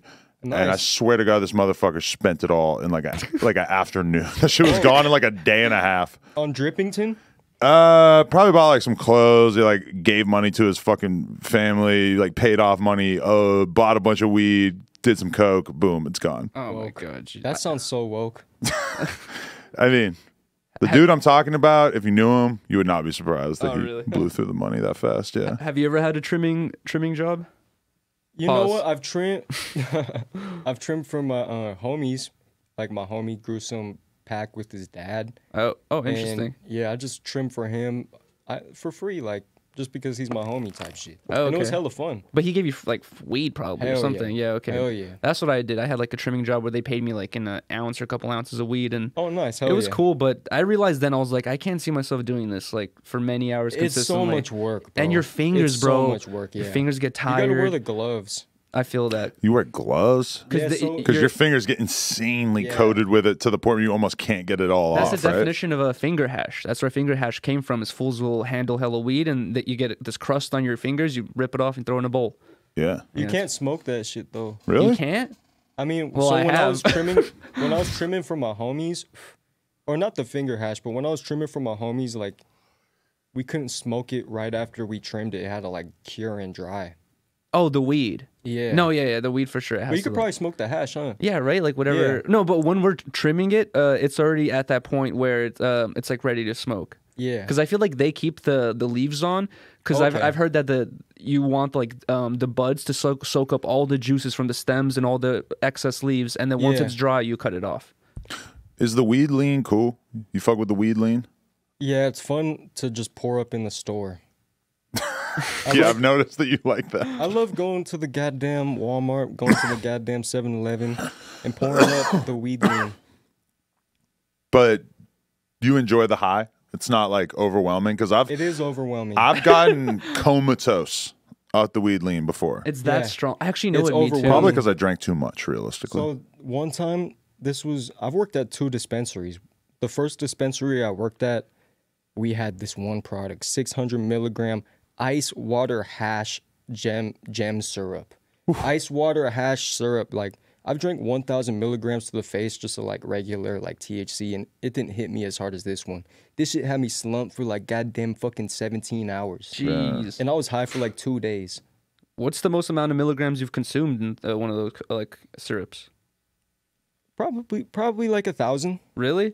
I've done 3,000 on stream before, and I got into that comatose You're a maniac, feeling bro. That's like, crazy. pretty quickly. I remember one 3,000? time I was asked to judge a weed contest, which is like not something that I think I'm prepared to do at all. You notice that when he asked what my favorite strain is, I was like, I don't even know, because Yeah. I have Donnie rolling spliffs for me, so he's the one who's like more familiar with what kind of weed I like. Yeah. But they gave me a backpack full of like mad different like little jars of weed, and then a bunch of different weeds, sodas, and like foods. Nice. And so I go to the homie's house because he had a really nice bong setup, and proceeded to just like rip like 4 massive bong loads and then chug a bunch of different of the weed sodas. And that was like definitely probably the highest I've ever been in my life. Like my girl like said that I was breathing super hard in my sleep. shit. She was like really genuinely concerned for me at that time. No, Like, you were just obliviated. I was. And how are you supposed to rate the products at this point where you're just like, Yeah. Because You're after, just on the Random couch. shit, after huh? you take one bong rip, you officially are like a different person. So that second yeah. bong rip, like how the fuck are you going to judge if that second just bong saying rip got you random as high as shit. the first one or whatever? Yeah, you gotta, and that's what they really focus on the flavors. I feel like because that's the Yeah. only thing you can notice at that point is like, does this taste good or I don't know. I mean, shit, I don't even know. At But- some point, you're just faded. I didn't even get through half of the fucking flavors, and I was literally almost dead. I think did you make a vlog about tits. this? Because I think I've seen this. Yeah, there was a thumbnail of me with the backpack, I think. And then we actually went to that event on New Year's, and it was raining, and like I saw Scott Storch play in the rain, and it was a miserable experience. Scott Storch was there. Terrible experience. Nothing to do with Scott producer, Storch. right? Yeah. But he was DJing. That's just my memory, is like seeing Scott Storch DJ. It was raining. The whole thing was just not that cool. You just faded in a hoe. No offense to Scott Storch. He was the sole cool part about it. I was gonna say that part in itself is kind of legendary. Yeah, that part was cool. It's not like I was like actually hanging out with him or anything. I was just like standing there watching him. Yeah. Yo, I was gonna ask you this. You probably had hella weed companies hitting you up trying to make a strain from your name. You know what I mean? Like, have you? Why hasn't it happened yet? I'm sure you've had the opportunity. It's gonna happen. Oh, Trust me, it's gonna happen. but Okay. I'm waiting for the right time, and it's gotta happen organically. I don't want to do some shit that I'm not 100% on board with, but it's gonna happen very soon. We're gonna get the Yodieland Packington. Shit's gonna be fire. That shit's gonna be mega fire. I need it. And then when you smoke it, necessarily, perhaps at the end of the day, you're gonna be like, yeah, I'm somewhere out in Yodieland, blowing pack all kind of strands, and there is no going back. Ooh, ooh, ooh, ooh, ooh, ooh, ooh, ooh.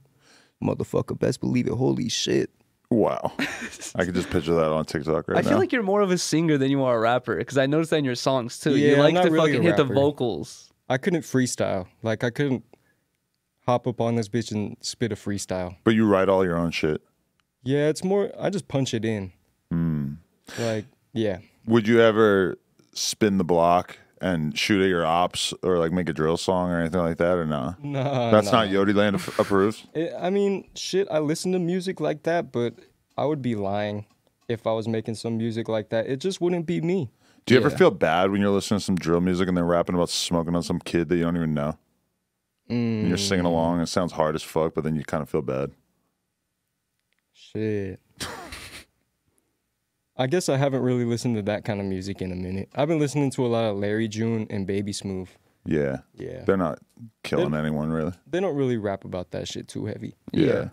I That's agree. good. Can we go back to the Xanax thing? Like, how did you first experiment with that, and what was that period of your life like? Shit, so that was 2018.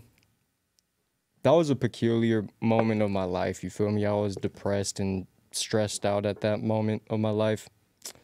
And then, I don't know, we were just chilling. I was chilling with my homies one night. We were with some girl type shit. And then fucking, yeah, she was like, you guys want to do Xans? I was like, we're like, fuck it. We're like, fuck it, bruh. What do you think it was going to be like versus what it was actually like? Shit, so basically we crushed it up and I put it in a soda like half a bar for me, like crushed it up, put it in a soda. That's a lit way to take it. Like a goddamn little ass New York seltzer, so I drank that shit fast as hell. And then then I took some shots of tequila, and then basically I blacked out. Jeez. But then I remember someone with us like didn't do. They said they were gonna do it, then they didn't do it, so we had an extra one. Then this girl crushed it up, and then like me and my homie were like, "Fuck it," and then we snorted the rest, bro. Oh my god. That combined with the tequila. Yeah, bro. Sounds like you weren't out. waking up anytime soon. This is your first time doing it? Yeah, and then goddamn, I had like a half ounce of weed, and then I just woke up the next morning. I was like, fuck. Weed gone for I was sure, like, right? Fuck, I need a blunt. Nope. And then I look at my jar, I was like, where the fuck did it go? And I was looking through my Snapchat memories, just rolling that shit up like a fucking idiot. The Xanax version of yourself is definitely not leaving enough weed for the next day. I'm kind of surprised. I feel like the first time someone takes like a pill, they will just, consume the pill and just drink some water. Not in Yodieland. That shit's not real too. I'm just talking about in Minecraft. That was a Minecraft experience. You know what I mean? They got Xans in Minecraft? Yeah, that was a role play Minecraft experience. Not real life. The kids, it's not cool. Don't do that shit. You feel me? It's not cool, bro. I haven't done that shit since 2018. Would you do a Xan with Dream? Nah, I wouldn't do a Xan. It's not cool. Yeah. But like, okay. You kept going after that though. Yeah. You for had like a that few disastrous night and then you kept going? Like when did you decide to stop? I just realized I was like, bro, I'm kind of losing myself. And then like something took a hold of me, and then I was like, I don't want to do this anymore. And I just stopped doing it. I didn't get too deep. I didn't go off the deep end too much. Yeah. That's good. Yeah, it's good you have that in you to like kind of stop yourself and think about, how bad it was. But were you consuming like daily? Or were you Maybe at like every other day at like the last part of it, Jeez, just by yourself or like with your friends? Yeah, just in my Roomington making beats and shit. Okay, I feel that. Xanax is like evil weed. Kind of, yeah. It's kind of like weed, but it just has this like evil layer to and I was it. taking some fake shit. Oh, Ooh, shit. That's not good, yeah. Fuck yeah, we buying this for some girl, like selling it for $5, getting it from some dude who probably made it in the garage. When did you realize it was fake? Fuck. Probably like well after I quit. Oh, really? Yeah. Damn. I feel like 2018 is when like fentanyl was already around too, so it's good Most thing. definitely. Yeah, it's a good thing you never fucking came across one of those. That's dangerous as fuck. I remember one time in Vegas, the homie from the UK bought like $500 worth of coke and it ended up being fake, and he just did it all anyway. Oh Hell my no. god. But like not even like fentanyl. It was just like baby powder or some shit. Oh He just did it all my anyway. god. Just hoping there's a fucking speck of real coke in I there. don't know. Maybe it had a little bit of something in it. It had a little bit of something that was making him feel good. Jesus. I But don't know. you said you were planning to do a 24-hour stream last time I was talking to you. Speaking Yuri's language. Oh, I was trying to forget about that. Oh shit. You don't want to? No, once I move into my new spot, I'm gonna do a 24-hour stream. I still live with my mom. Really? Yeah, I'm moving out soon though. How do you think that's going to change you, not having It's gonna your be- mom around? It's gonna be way better for the live streams, like me having my own spot. Like the live streams are gonna be crazier. But do you and your mom get along well? Yeah, I love my mom. My mom's the GOAT. Really? My dad's the GOAT too. Your mom's 420 friendly? Yes. They're not together anymore? No, they divorced in 2016. Yeah. Was that tough for you, or were you old enough that you didn't really care that much? It was kind of tough. I didn't understand why, but then I don't know. I feel like everything happens for a reason. Like if that shit didn't happen, I wouldn't be the person I am today, and they shouldn't have stayed together if they didn't get along. I mean, that's a weird part of growing up, is realizing that your parents are just people like you, and that they go through human shit, and that no parent is gonna be perfect, but if both of your parents did the best they could and they're in your life, then motherfuckers is super like blessed. right. That's true. It's hella blessed. There's people who just don't care to try at all. You know what I mean? Like not Yeah. even a little bit. So Yeah. they'll just forget Humans about you. aren't perfect, bro. Is this a typical Yodieland roach? You're leaving like 1.5 inches on these. Is this Yeah, like that bitch you is stopped done. smoking pretty early? Damn, you got some nice weed right there still left over. You could throw that in the next one, right? Eating tin it? Would you? He's the man. I Yeah, seen he him told inhale me. two huge He was roaches. trying to convince me to eat a fucking roach on the live stream. Oh shit! Don't Yeah, touch that. I was trying to convince him last time to do a Wu-Tang, and he's like, "Fuck no, never." Dude, I have a reel that I think is still on my Instagram of Yuriy blasting through 2 of them in a row. Oh yeah, I did 2 of them in one day. Then did and then I told him I ate a blunt with a fork and knife one point, and that was the worst thing ever. Exquisite. No, it looked exquisite, but it didn't feel exquisite. The next hour or two, I felt very A nauseous. blunt, you just like chewed it up? Yeah, someone specifically requested, they're like, "Yo, if I donate $100, will you roll up a blunt and eat it with a fork and knife?" And I was like, "Got you." $100? Yes, That doesn't sound worth it. I thought it was. What was that?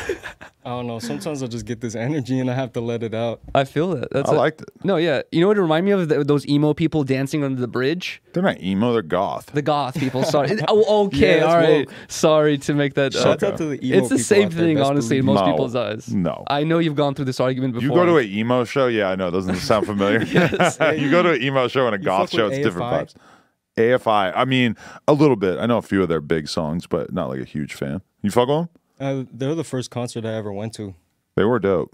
They were like Fucking weirdly woke. like goth type punk though. Never heard of them. Really? You should Yeah. check them out, bro. Miss Murder. AFI Miss Murder. He's like, hey, Miss Murder, can I? She's beautiful. Beautiful than a hoe. Best believer, goddammit. Prettier than a hoe. Prettier than a hoe. Prettier than a hoe. Prettier than a hoe. Prettier than a hoe. Fuck. Tits. Shit. Out here with goddammit Adam and Yuriy. Woo! Hella faded. Harmonious, man. Yeah. Bro, yeah, this is trippy, This is a man. harmonious clan. I did not expect to be on this podcast. I appreciate Adam for allowing me to be a part of this. This is legendary. I know this is legendary. You And got a harmonious tan. Call him Harmonious Dan. he should do Harmonious Zans. Woo! Chicken nugget swag. I'm smoking weed from Iran. I got a bucket and a rag. I saw a gun in Iran. He really isn't a freestyler. I know. You just gotta let it go sometimes. You just gotta let the words take over your mouth / Yeah, body. sometimes when I'm off the Hennessy, I'll freestyle on the stream. I mean, That's- it is kind of weird to just start freestyling and just expect your guest on the podcast to just start doing it with you. I know. I know it's kind of a thing on here that we just do sometimes, but it is kind of weird for us to just expect him to fall in line. Bro, sometimes House Phone and Blazzy be going off in the chats, like, wants me to jump in. I'm like, dude, I'm not on this caliber to just hop in and, like, make this sound good. I'm going to be like, same thing. Chicken nuggets, fucking Chicken nugget something. swag. Chicken nugget nugget swag. swag, best I don't know what believe to it. say.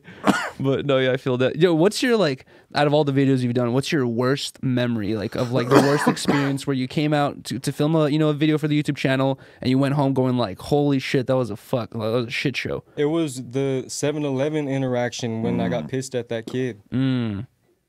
That's shit, true. I didn't like that shit, bro. That guy was a dick. He was I like a crackhead or something, He right? kept calling him autistic. Yeah. He apologized for it, though. I didn't like the way I acted towards him. Nah, I mean, you felt threatened. I think everybody right then realized that was like a little bit more of a window into Fulcrum being a real person and like having real human emotions and not always just having a good time and being positive. That you actually, because you don't necessarily get to see that when somebody's just TikToking in their room talking about life being all kumbaya.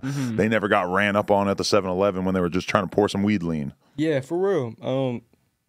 And that's why I posted it, because it was a real interaction. Like I had to show the people, like, yo, this is what took place. And it's my most viral video on my channel. My most popular video on my channel. You ever hear from that guy? Nah. But apparently he's still... At that 7-Eleven waiting. Yelling at people? When I saw that video, I was thinking the same thing, though. When I saw that video, I had already watched a couple of your other videos, and I knew that you were not this type of person who would say those types of things, like kind of derogatory, mean things, because you know the weight of them. And when I saw you included that in that video, I was like thinking, he included this for a reason to show, like not even to show maybe, but like I just thought of the same way, which is like it shows like more realistic side. And then at the end of the video, you did say like, hey guys, that was wrong of me to use that word. I fucked up. I was just really angry. And I was like, that's real. Like you made the mistake and you talked about it all in one video. No apology needed afterwards. Yeah. But like, fuck yeah, bro. Like necessarily Kane's chicken tenders. Those are the best. Fuck yeah. Like I replaced the slaw with the Texas toast, god damn it. Get extra toast? Yeah. Yeah, fuck the slaw. Nobody wants that. I fuck with slaw. You fuck with the slaw? I do fuck with slaw. You Loser. replace the Texas toast with an extra slaw? I don't think I've ever been to Cane's. What the hell? You gotta go. Unfortunately, I haven't. But anytime I've gone to a place that offers slaw, that's like I'm getting it as a side. You would fuck with Cane's. It's heavenly. Would you focus on Russian food? Ugh. Maybe. Like it's like caviar, like fish eggs. It's not as good as. Why are you talking about caviar? We're talking about Cane's. It costs like $8. I'm not sure if I would mess with the Russian food. I'm gonna be real. I'm kind of a picky eater. Really? I remember I was with these Russian girls when I was in Moscow, and like it took forever. I was so hungry. We didn't eat until like 1 p.m. or some shit, and we finally get to the spot, and it's just soup. No. It's just like red soup, borscht. Borscht. That's fire, bro. After a long day being hungry, that's. And they were like, this hits the spot. This is it.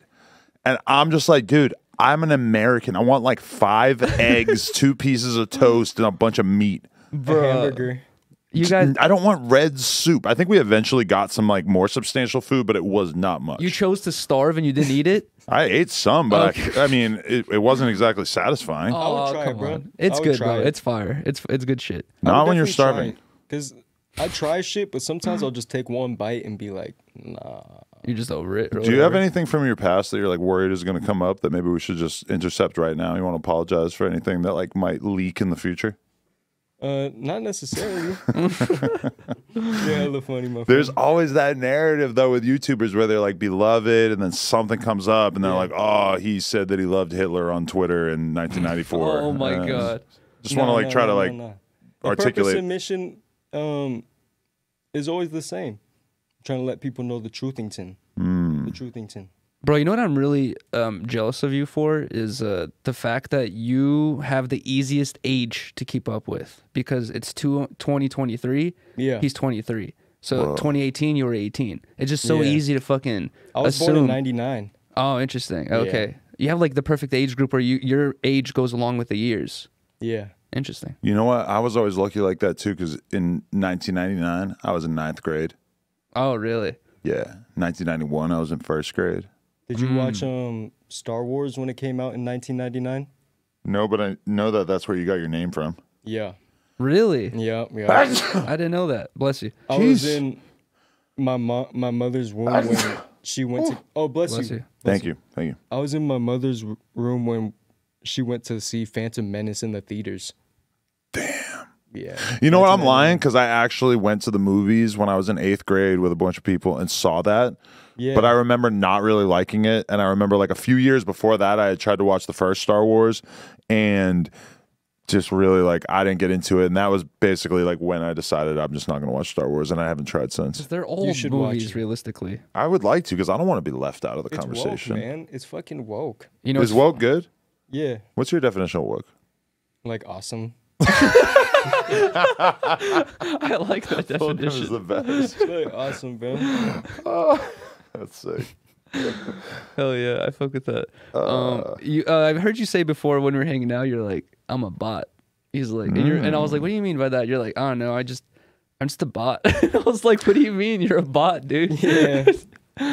Sometimes I'll just be saying that. Like, I feel like we all can be bots sometimes. You feel me? We're human beings with human being. Like, we're not perfect type shit. No, you that's know? true. But when you go around smoking weed in the Walmart, are you the NPC or is everyone else an NPC? Well, the joke is that like, I am. Like, Yeah.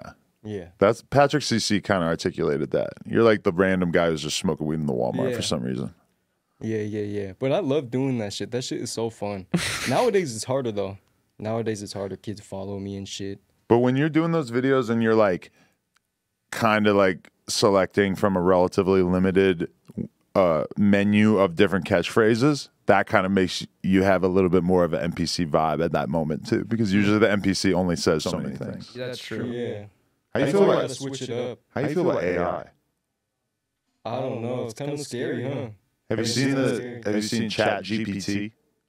Chat? No, I don't even know what that is. It's basically like new AI thing where you can just ask it like any question and it spits out answers that are like really good. Like if we were to type in like who is Fulcrum, it's probably gonna like it's gonna search the web and it's gonna search social or whatever and it's gonna give some like kind of scarily good answer of who you are. Oh, that's crazy. What's even crazier is you can actually go there and be like, hey, make an article talking about how Fulcrum influences the kids to do bad things, and it will find all this information about you and make a realistic sounding article like one of us wrote it about how you're a terrible menace or whatever. It can fit whatever narrative you spit at it. That's pretty crazy. You could if you asked him why is Fulcrum a bad guy, and there was an article that was about him being a bad guy, for sure it's just going to go off that. And that's the scary part, is that it could just totally feed off misinformation, you know? Well, did you see the thing about the video game thing where like basically some dude used that chat GPT thing and he told it, make an article talking about how this game called Metroid, where the lead character is a girl named Samus, he said make an article talking about how Metroid kind of pushes sexism and misogyny and like all these negative things, right? A video game, just to see how it does, right? And it fucking pushed out like a 2-page article bringing up all these things about how they use a female character and they sexualize her and they do these outfits, and like it brought up all this information and it knows it's a female character, it knows it has all these images to reference. Like it's kind of insane. I'm gonna start a channel, or maybe I'll just do it on my channel, where I just ask the chat GPT, when did blank fall off, or why did so and so's career take a shit? And it's going to give me a fucking script that's basically going to be like a Sunny V2 video. Exactly. And then I just read it into the camera. And if I get 1 million views, that proves that the AI is fucking here to stay, dude. That would fucking work, and you know it would work. I've been hearing about AI beats. Really? Oh, for sure. That's got to exist. Yeah. I haven't heard about it, but that makes sense. Like AI, like goddamn producers will utilize AI. Does that scare you? Like, do you think it's good or bad? No, I feel like if you utilize it, it could be fire. Okay. In certain ways, not like the whole beat would be like generated by someone else. Yeah, but what is it? What do you mean? Like, you tell it a certain sound that you want? I don't know. Like, it would generate like melodies or some shit. Oh, interesting. Think about it. Like an average producer making beats, it's kind of like making just like a ton of different versions of like the same beat, right? Sometimes. So doesn't it kind of make sense, because they're already like buying loops off of other people, so that they have these melodies to work with and shit. So is it really so different to just tell a computer like, hey, make a version of this last beat I made, but make it, 30% different? Yeah, hell yeah. Or like totally makes sense. Fuck type beats at that point. You'd be like, yo, AI, make me a beat like this. Yeah. Exactly. Same sauce, different instruments. That might not exist already, but it's definitely coming. I saw people were already utilizing, I think you were talking about it with the t-shirt blinks or whatever, where people would just tell it like, hey man, make me a t-shirt with a trucker and a bald eagle and fire flames in the background, and it'll look like some Blazzy type image. Wow. And then you just boom, you just got yourself a free graphic. And I was thinking about this, like, people are scared of AI, or robots taking other people's jobs, but now I feel like designers, maybe even graphic designers, I know they have a name behind them and like they have credentials and all this stuff, but if someone's really trying to, pinch a penny and try to save some money, they could hit AI with the graphic ideas. And dude, that's what the artists are scared of. Exactly. Is that their jobs are going to be lost to people making AI designs for their merch and flyers and shit like that. And it'll be a long time before that happens, though. It might not be that long, because if you know about all this shit, you already like those apps that people you feed your Instagram into it or whatever, and you pay like $8, and then that's what it gives you, all these like crazy custom ridiculous looking images of you that people could totally like make merch out of or whatever, and that's just like a job taken away from a graphic designer. The question is like that okay or not? Because to these artists, they're fucking furious. And I've noticed a lot of schools are banning that chat GPT shit, because if you're a kid, you could if you ask them, like, if you write into that shit, tell me about World War II, it's going to write something that's way better than what the average fucking 9th grader is going to write. And not only that, it's original. Your teacher has no way of cross-referencing with anything else to see if you've cheated or not. So that's a new challenge. Yeah. That's a new challenge. The teachers are going to have to somehow be able to check if this shit was written by AI or not. Which is, how the fuck are they going to figure it out? When a kid is not a professional fucking author. Yeah. They're, if anything, it's like it's going to be too good, and that'll tip the teacher off, but that's kind of weird. I got in trouble in fucking 10th grade in my AP English class. I was writing an essay. It was like the summer homework assignment, but I straight up like plagiarized my homie's assignment. He was in a different class though. Right. And you got away with it? Nah, I uploaded it to some website, and then she called me. She was like, I need to speak to you after class. She's like, hey, so yeah, it says here that all these sentences are utilized in so-and-so's essay in this other's class, Wow. in this other person's class. But how the fuck did the teacher even know that? Because the website, like, Really? it's all linked together. They like Through the they school probably system. upload it like to their system and it all. When I was in school, I was still like literally writing things with my hand and then handing it in. So that, to me, I just realized like, oh, he's talking about like, of course, that would be easy to do. There's probably computer programs that just like detect that shit. Yeah, Yeah. exactly. That's how it fucking was in smart. my high school. Damn. And yeah, Have you ever got caught smoking weed in high school? no, Never. because I didn't smoke too much weed in high school. You said it was like towards the end of your senior year. Yeah. I remember I used to like when I dad pens came out like 2012, 2013, and I was in high school when like there wasn't even no dad pens yet. If you wanted to smoke weed in school, you had to, smoke out of a pen cap or bring a bowl or a joint or whatever. I remember me and my friends would be smoking like blunts and joints inside school, and it seemed kind of like a normal thing. It seemed like there was like 5 other groups that I knew of that did the same thing. You find a little corner and you just go puff away. Hell no, that would not fly at the high school I went to. Really? You didn't see any other kids like going like some other No. stoners doing this shit? They would get in trouble. Really? Yeah, That's interesting. I wonder if it's just because Hollywood High is so fucked. probably. He said he was taking ecstasy every morning before homeroom. Oh yeah. Oh, well, that's woke, man. it was. That was an awesome. Yeah, it was woke Or as for. in the woke does mean awesome, but it more means like the truth. If a girl's trying to slurp you up and she says she wants to film it for her OnlyFans, are you just like, no? Nah, I'm not with it. You wouldn't let your body be exploited in that way. I just wonder, like, because I feel like that's got to happen a lot now. Hell no. Not to you, Hell but just no. to anyone, Yeah. Yeah. Have you I'm had a people? YouTuber. Have you had I'm a people hit you YouTuber. up where like you don't want to fucking collaborate with them for whatever reason, even though they might have a good enough audience? You're just like, I don't know about this one. Not necessarily. Not necessarily. I don't think so. That's good. Yeah. When did you get your driver's license?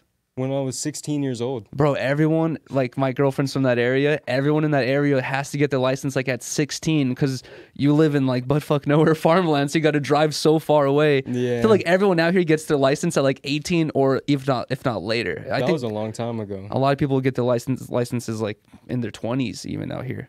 That's crazy. What's the GOAT fast food? Canes. Oh, okay. We Canes chicken established that. fingers, god damn it, you feel me? 4-piece box with the fucking extra toast, god damn it. Holy shit. You're not into Popeyes? Nah, sometimes the chicken sandwich is kind of cool, but I'll rarely get Popeyes. Would you eat at KFC? Nah, my first job was KFC. That's why I brought it up. I was like, Yeah. would you go back there to eat ever?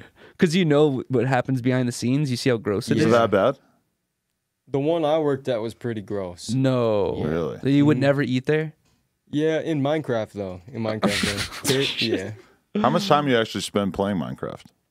Yo, I spent so much time playing Minecraft in middle school. Really? And maybe freshman year of high school. So much time. World of Warcraft too.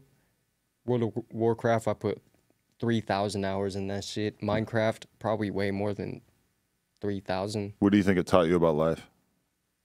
Nothing. I don't like playing video games now. I can't Really? sit down and play a video game.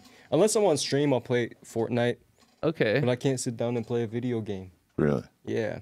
You gotta try Zelda or some shit like I Breath of the can't, Wild. man. It's fun, Mario dude. Kart's fun. Especially if you love being in Yodieland. The video games I feel like go hand in hand with that. When I'm in Yodieland, I like to film or like make music. I feel that. Would you join FaZe? I fuck with FaZe heavy. Shout out to FaZe, best believe it, goddammit. You feel me? I wouldn't join FaZe though because I'm not necessarily a gamer, but I'm definitely affiliated with FaZe Clan, best believe it. You smoked with FaZe Rain, right? No, Or I what's haven't his met. name? I haven't met them, but Oh. a lot of their members have shown love for so long, even before I had 100K subscribers on YouTube. Really? Yeah. Wow, that's fire. Fucking shout out to FaZe, Blaze. He's the GOAT. Rain's the GOAT. They're all the GOATs, bro. They're all the fucking GOAT. Do you What's- think FaZe, goddamn. Rug. FaZe Road. Rug? The GOATingtons. That's crazy they were tapped in so early. Yeah. That's They're the insane. GOATs. Shout out to FaZe Clan. I wonder how they found your channel. They must be consuming weed content, obviously. Yeah, facts. Yeah, but they gotta hide their weed smoking. I Exactly. mean, I don't know if they do, but if they do, they gotta hide it probably. I don't see why. Well, I guess a lot of the audience are children, and parents probably would not want to invest into their corporate company. I guarantee it's in that FaZe contract. Can't go to Yodieland. Yeah. Absolutely not. There's a common misconception though, my friend. Oh wait, I feel like do I have a booger? I don't see it. So I just have to ask. I doubt our cameras could see it. You want me to dig in there and look around, dude? I think I see some Yola in there. Oh God. Yeah. No. You were getting booted up in the bathroom? Factoid. Oh, shit, I forgot. Where were we? I completely forgot. I But forgot too. last time I was talking to you, you also said you're gonna get back into skateboarding. Are you still planning on doing that? Yeah. I should want to do get it. a deck. I'm not gonna Okay. do the shit I used to do. There's no way in hell. What do you? Oh, like the tricks you would try? Like jumping off of like 8 sets and shit. Oh, so you were pretty good like at skateboarding then. I was decent in middle school. I wasn't crazy, but I would ollie off like 8 stairs and shit. Okay. That's pretty good. Burial off of like 5 sets and shit. That was pretty good. Yeah. Did you like? Were you getting like fucked up? Is that why you don't want to return to it? Like Yeah, I some would too many injure injuries? myself quite often. I never broke a bone, but I would often like hurt my fucking ankle or something. You got any footage? Yeah, it's on YouTube. Ooh, okay. I gotta check It's that secret out. though. It's That secret. shit's It's secret. unlisted? No, it's private, but it's kind of embarrassing. Dude, drop the footage. It's kind of embarrassing. Come I on. don't see why. I think One it's day, fun. I've showed it on the live stream before when I was hella drunk. Oh, okay. I gotta tune in. If it's out there, then we'll find it. I heard that. Last time I was talking to you, you said you had like finished a bottle on live stream through shot donations. Yeah. Bro, I've been there before.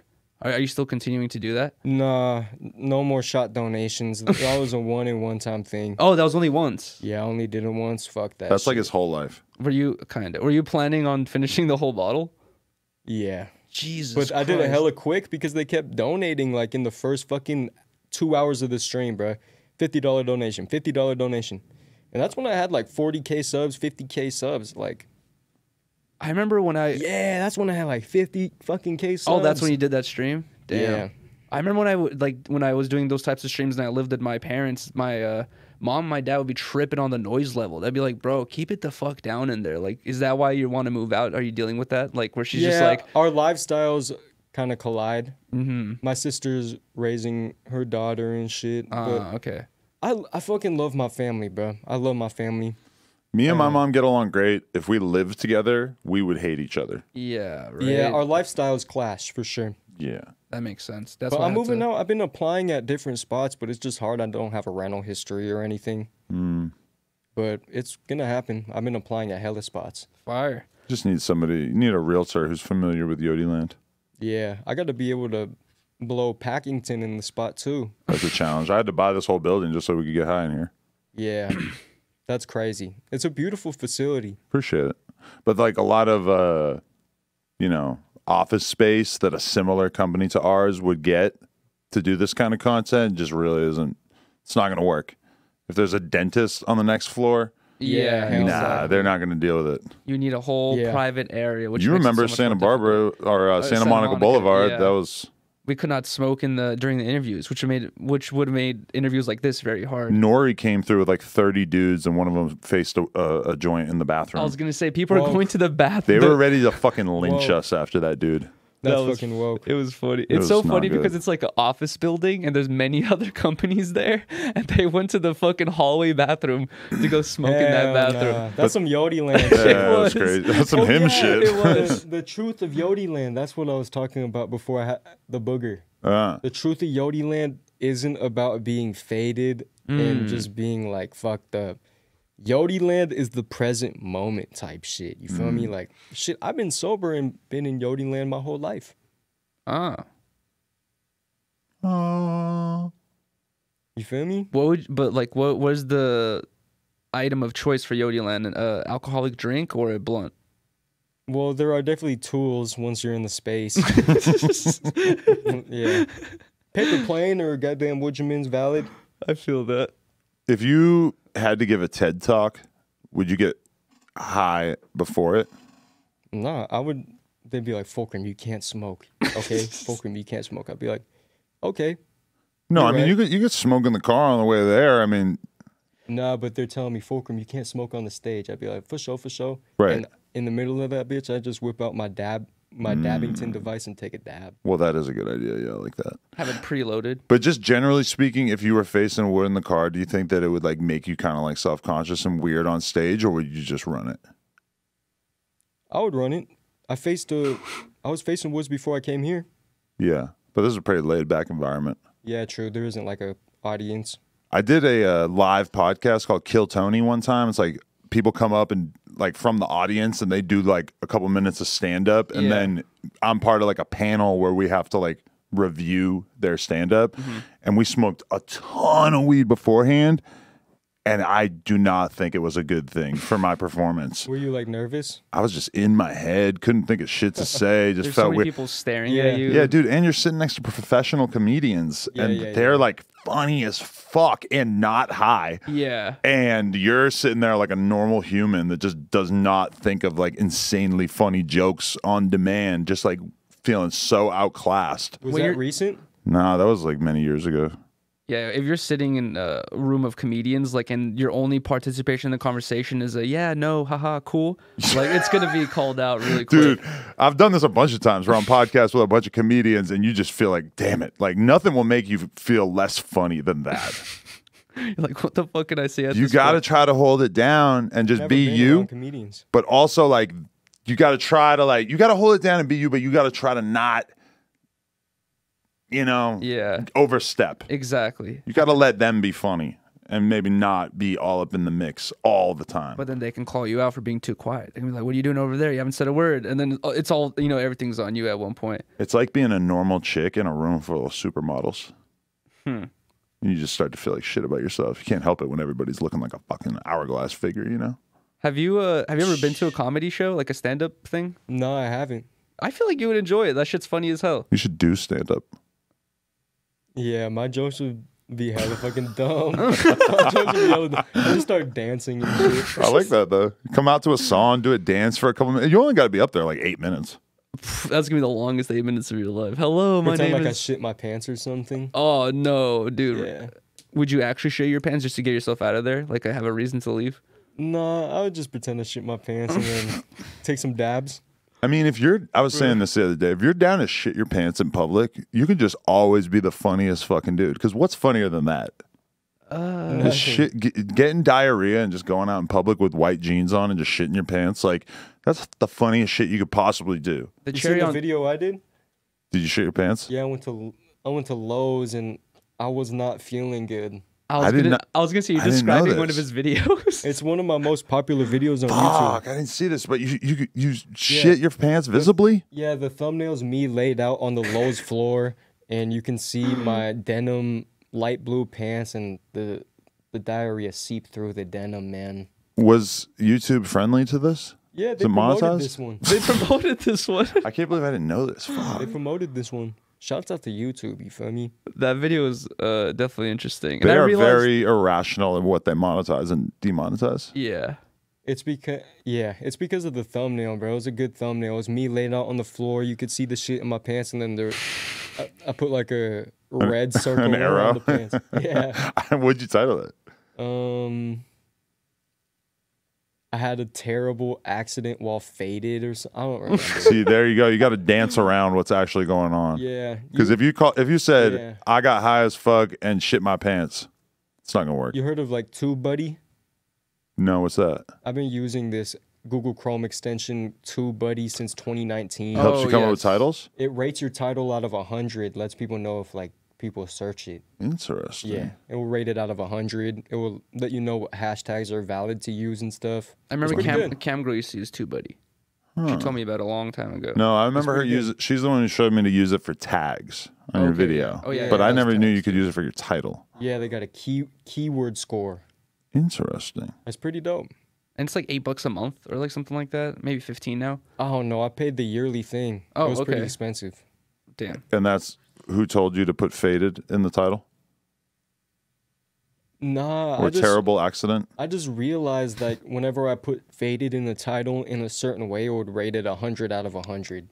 Really? And all the 100 out of 100 videos, at first they wouldn't get age restricted type shit. Wow. Interesting. I'm surprised the word faded doesn't get stricken, because I did that little Discord interview or like, conversation with you a while ago, and it's just titled Damian Luck 9to5 interview, and that shit's demonetized. I reviewed it, got requested a review, and it says like confirmed demonetized. But we weren't smoking in we it. weren't but we weren't smoking, no nothing. And the only thing I could think of, it's your name, like Damian Luck 9to5. I always wonder that. Are people's names? Yes. Oh, because like Andrew Tate in the title, I'm pretty sure is like hella flagged. Yeah, 100%. Fuck yeah. And there's a lot of names like that. Yeah. I feel like maybe your name might fall There's into a lot of cannabis content creators who have like some weed name in their title. So like they're automatically like, it won't pop up because it has some like cannabis in their name or some shit. Yeah. We did an episode on here where me, him, and Danny Mullen got really high, and we titled it like "We Got Really High" or something. Yeah. And that definitely got age restricted. And word high. I was like, "What the fuck was I thinking?" Of course, I should have danced around it. Yeah, there's like in that context, like no one really titles anything with the word high other than referring to weed. You know what I mean? Like, should have said we got faded than a hoe. Exactly. We got obliterated, obliviated. Shit. Those are good ones. Do you smoke with your mom or dad? Yeah, we're both of them. Really? Yeah. And do you talk to them like, hey, pass the, let's go to Dabbington City? Like, do you talk to them like that too? Yeah, sometimes I convince them a bit. Yeah, I talk to them like that too. My mom makes fun of me, bro. Like, my mom, she'll be like, Dabbington City? Or she'll be like, go outside and be like, Bongington City? That's funny. That's cool. It like sounds like you have a good relationship, with your parents and stuff. I can't. My dad does partake in the weed now a little bit. And he used to be so against it. He used to think it was like heroin, but he's been dealing with body pains and stuff. And I've told him about it, and he like likes it. But I still can't imagine sitting down and smoking with my dad. Seems kind of like it will be kind of strange. You should do it on live.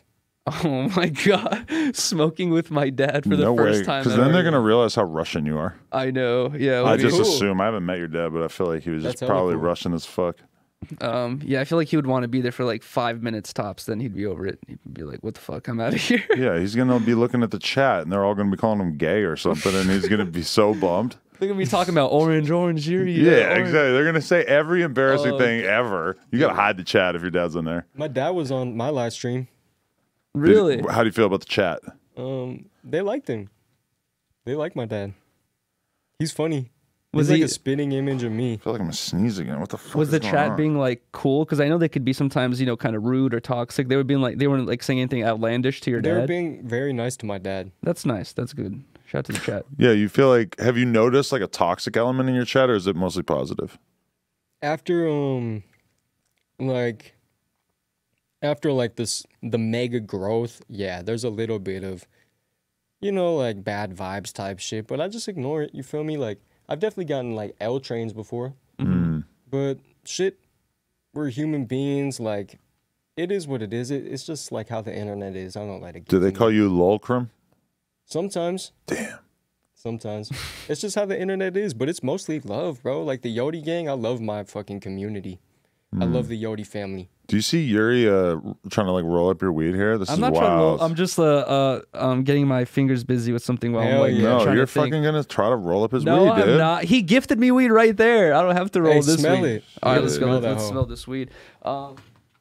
Wait, that's an ongoing theory that I'm such a weed fiend that I just smoke everyone's little leftover. You just proved it. No, I did. I was just fidgeting with my fingers. I just saw it. I was fidgeting with my fingers. It just so happened to be on someone else's weed, getting rid of the stem so I can roll it up after. I was not gonna roll it up. That's a rumor that Yuriy smokes everyone's weed. Kinda. The rumor is more just that Yuriy is like a bum in general. They like to like kind of perpetuate that stereotype. It smells insane. It has like a very strong odor to it. Like Yuriy's I don't know. the goat. Thank you, bro. You're the goat, man. Fucking goat. Yeah, but his fans are a little torn. No, they're not. Break that up right with his weed so you can just like roll up all of it together. This looks amazing. You want to review this, Adam? What is it called? Super Runts? Super Runts. Who gave you this? This is Don Murphos. Nice. Don Murphos. There you go. This your homie? Yeah, they're family. They're cool as hell. You want to take a gander? You want me to smell the weed? All right, fine. Yeah, check it out. I think it's exquisite, to say the least. What are the hottest weed strains to Fulcrum? I like Sunset Sherbet. That's my favorite. I smoke a lot of runs. God damn it. Let's say you're on a budget, right? What's the least amount of money you're willing to spend on an eighth? Ooh. Like, how much money do I have? Let's say you have $100, right? You buy top shelf when you go in the dispensary. This is the question. If I have $100 to spend at the dispensary, I would rather get 2/8 of some fire. Really? Then get like a half ounce or like an ounce. Yeah. Of some mid. Yeah. Interesting. Do you ever pay for weed now, or is it pretty much just always given I to still you? pay for weed, but I get a lot of free weed. I love free weed. The thing is with me, man, I smoked a fucking quarter pound in like a goddamn couple days, bro. Like, It must be They're expensive. not giving you that much weed. You get a bunch of weed. You get enough weed for like a normal person to smoke, but you smoke like a fucking chimney. yes, necessarily, perhaps at the end of the day. Fulcrum, come in. Yup. Yodie gang, you feel me? Best believe it. Wow. There it is. Let's go. Swag. Let's go. Swag. Shit. I had a whole list of questions. I basically went through all of them that I wanted to ask you. I feel happy with what we've done here. How long have we been going for? Over 2 hours. Really? Jesus. We made it happen. I didn't. I thought it was like an hour or something. I Like smoked that. a spliff and a half. I only smoked one spliff, and I smacked your wood. I'm have a amazed that you failed didn't piss. Oh, I know, right? It's because I didn't drink any Rockstar. You normally piss like every 45 minutes. That's true. Actually, I don't think I drank anything really today, other than a Starbucks drink. But no, I'm chilling right Well, now. you should hydrate now that we're done. No, I definitely will. Well, you know, when I was just at the porn awards or the porn convention, Yeah. the most hardcore porn star I know, she told me in the morning she does a liquid IV and drinks a lot of water. And then like an hour before she goes to sign, she stops drinking water because it's so important to her that she not piss for 4 or 5 hours while she's signing and meeting fans. And I'm like, that is like the most dedication I've ever heard of anyone having towards signing autographs. She does liquid IV every morning. No, just when she has to do this like This long, like but she cares about not making her fans wait so much that she will like go through all this so that she doesn't have to pee. That's insane. I'm like, that's very impressive. You should do this for your podcast. You know what I mean? No, but I was thinking that, like, because Liquid I IV. sometimes my podcast, I feel like I have to do a bathroom break or That's whatever. kind of epic, though. Yeah, drinking Respect, water is respect. overrated. Yo, what time was I supposed to pull up to Plug Talk tonight? I forgot, bro. I got so faded, I forgot. I bro. didn't hear this news. Only plugtalk.com for everybody out there who wants to know what Hell he's talking yeah. about. Good luck, bro. I forgot. Bro. You ever tuned in? Nah. Never seen an nah. episode? I never have. Only plugtalk.com. $5. You can watch all our episodes. Are you a consumer? No. Do you have a favorite porn star? Nah. I've never bought an OnlyFans.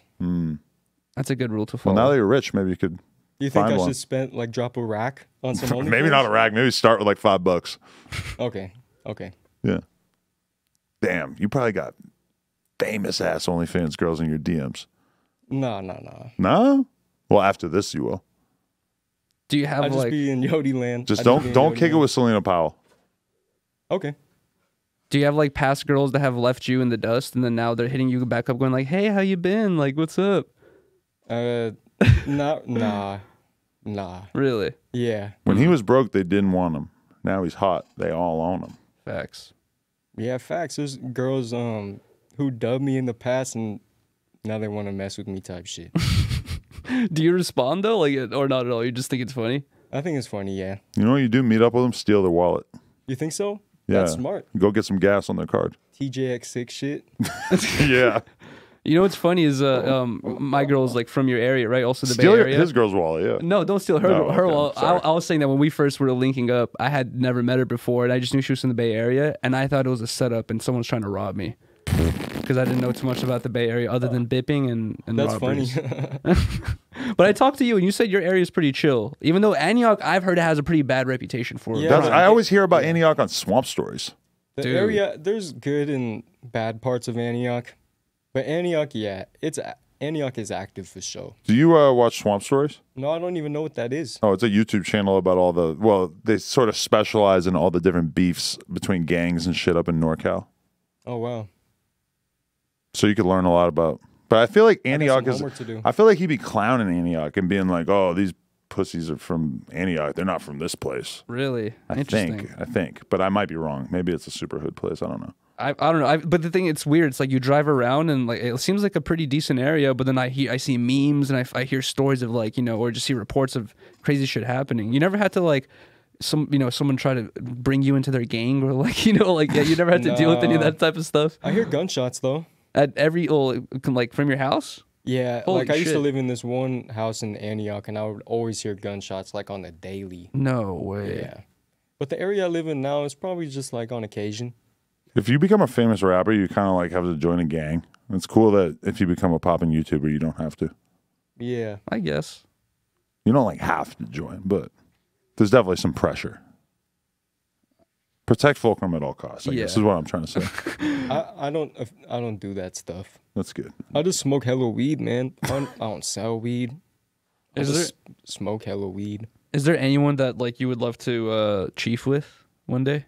I don't know. Like people always talk about how they want to smoke with someone, Snoop Dogg or something. I would love to smoke some pack with Michael Jackson if that could ever be possible in the future. Really? Yeah. You're a big MJ fan? Like go in the past or some shit with a time machine. What if he tried to get frisky? I'd be like, all right, Michael Jackson. That was the end of the smoke session. But does it have to be the end? Like, is that, or would you just be like, nah, chill, son? Yeah, but if he kept like going crazy. So you would let the first one slide? If he did some crazy shit, I'd be like, all right, like Michael Jackson, it was great meeting you type shit. It was great smoking the Woodgerman with you type shit, you feel me? But damn, gotta go back to 2020 or 2047. Yeah. Are you gonna let him know he's gonna die due to an overdose before you dip out? Yeah, you should probably clean up your act. He probably knew. Michael Jackson wouldn't do anything weird, man. I'm already knowing he wouldn't, man. He's probably too old, realistically. Yeah. Unless you went back in time and you were the age that you were supposed to be at that Right, time. because he's dead right now. So hypothetically, this whole situation would be taking place a long time ago. Yeah, I would be like in 2047. God damn it, I would be 48 years old. So, is that real math right now? Yeah. Okay. 2047, you'd be 48. Yeah. That sounds fucking scary, dude. Yuriy got molested by Ice Poseidon. No, I did not, dude. You know what that is? Yeah, I used to watch his streams. I was wondering if he was an influence. Definitely, at one point of time, for sure. Were you a donator? Like, did you donate like to get reactions and stuff? Nah, but like me and my homies in high school, we would get together type shit, and like my homies would donate. You know? What would they say? I don't remember. I don't remember. Can you? He seems like more of a Burger Planet guy. Oh my god! Do you know who Burger Planet is? Nah. Next time you're on stream, this is an honest request. Next time you're on stream, just watch like Adam 22 Burger Planet freestyle. All right. If you just search that, it's just like the craziest freestyle of all time. It's you rapping? I don't even think I rap really. I think he just raps the whole time. Yeah, and he was singing and a bunch of stuff. He was a part of Ice Poseidon's like universe at that time. Oh wow! And he stopped by and went crazy. That sounds woke. And he was shirtless too, I think. He always used to ask me to give him like a show on No Jumper, and it's kind of interesting to think of what it would be like if like at the end of the day had happened, but you replace AD with Burger Planet. What would his show have been? Like a news? I don't know. I feel like it would have. I don't know, dude. It's supposed to be a hip hop YouTube channel at the end of the day. Burger Planet. That would have been a way different direction, Yeah. honestly. Yeah, That's some YouTube shit, huh? Yeah. he's out there. Burger Planet doing a show would have been fucking interesting. I remember seeing a video of him talking to like. Well, I'm not gonna say it. Oh god. I'm gonna throw him under the bus. Dude. What's up? What?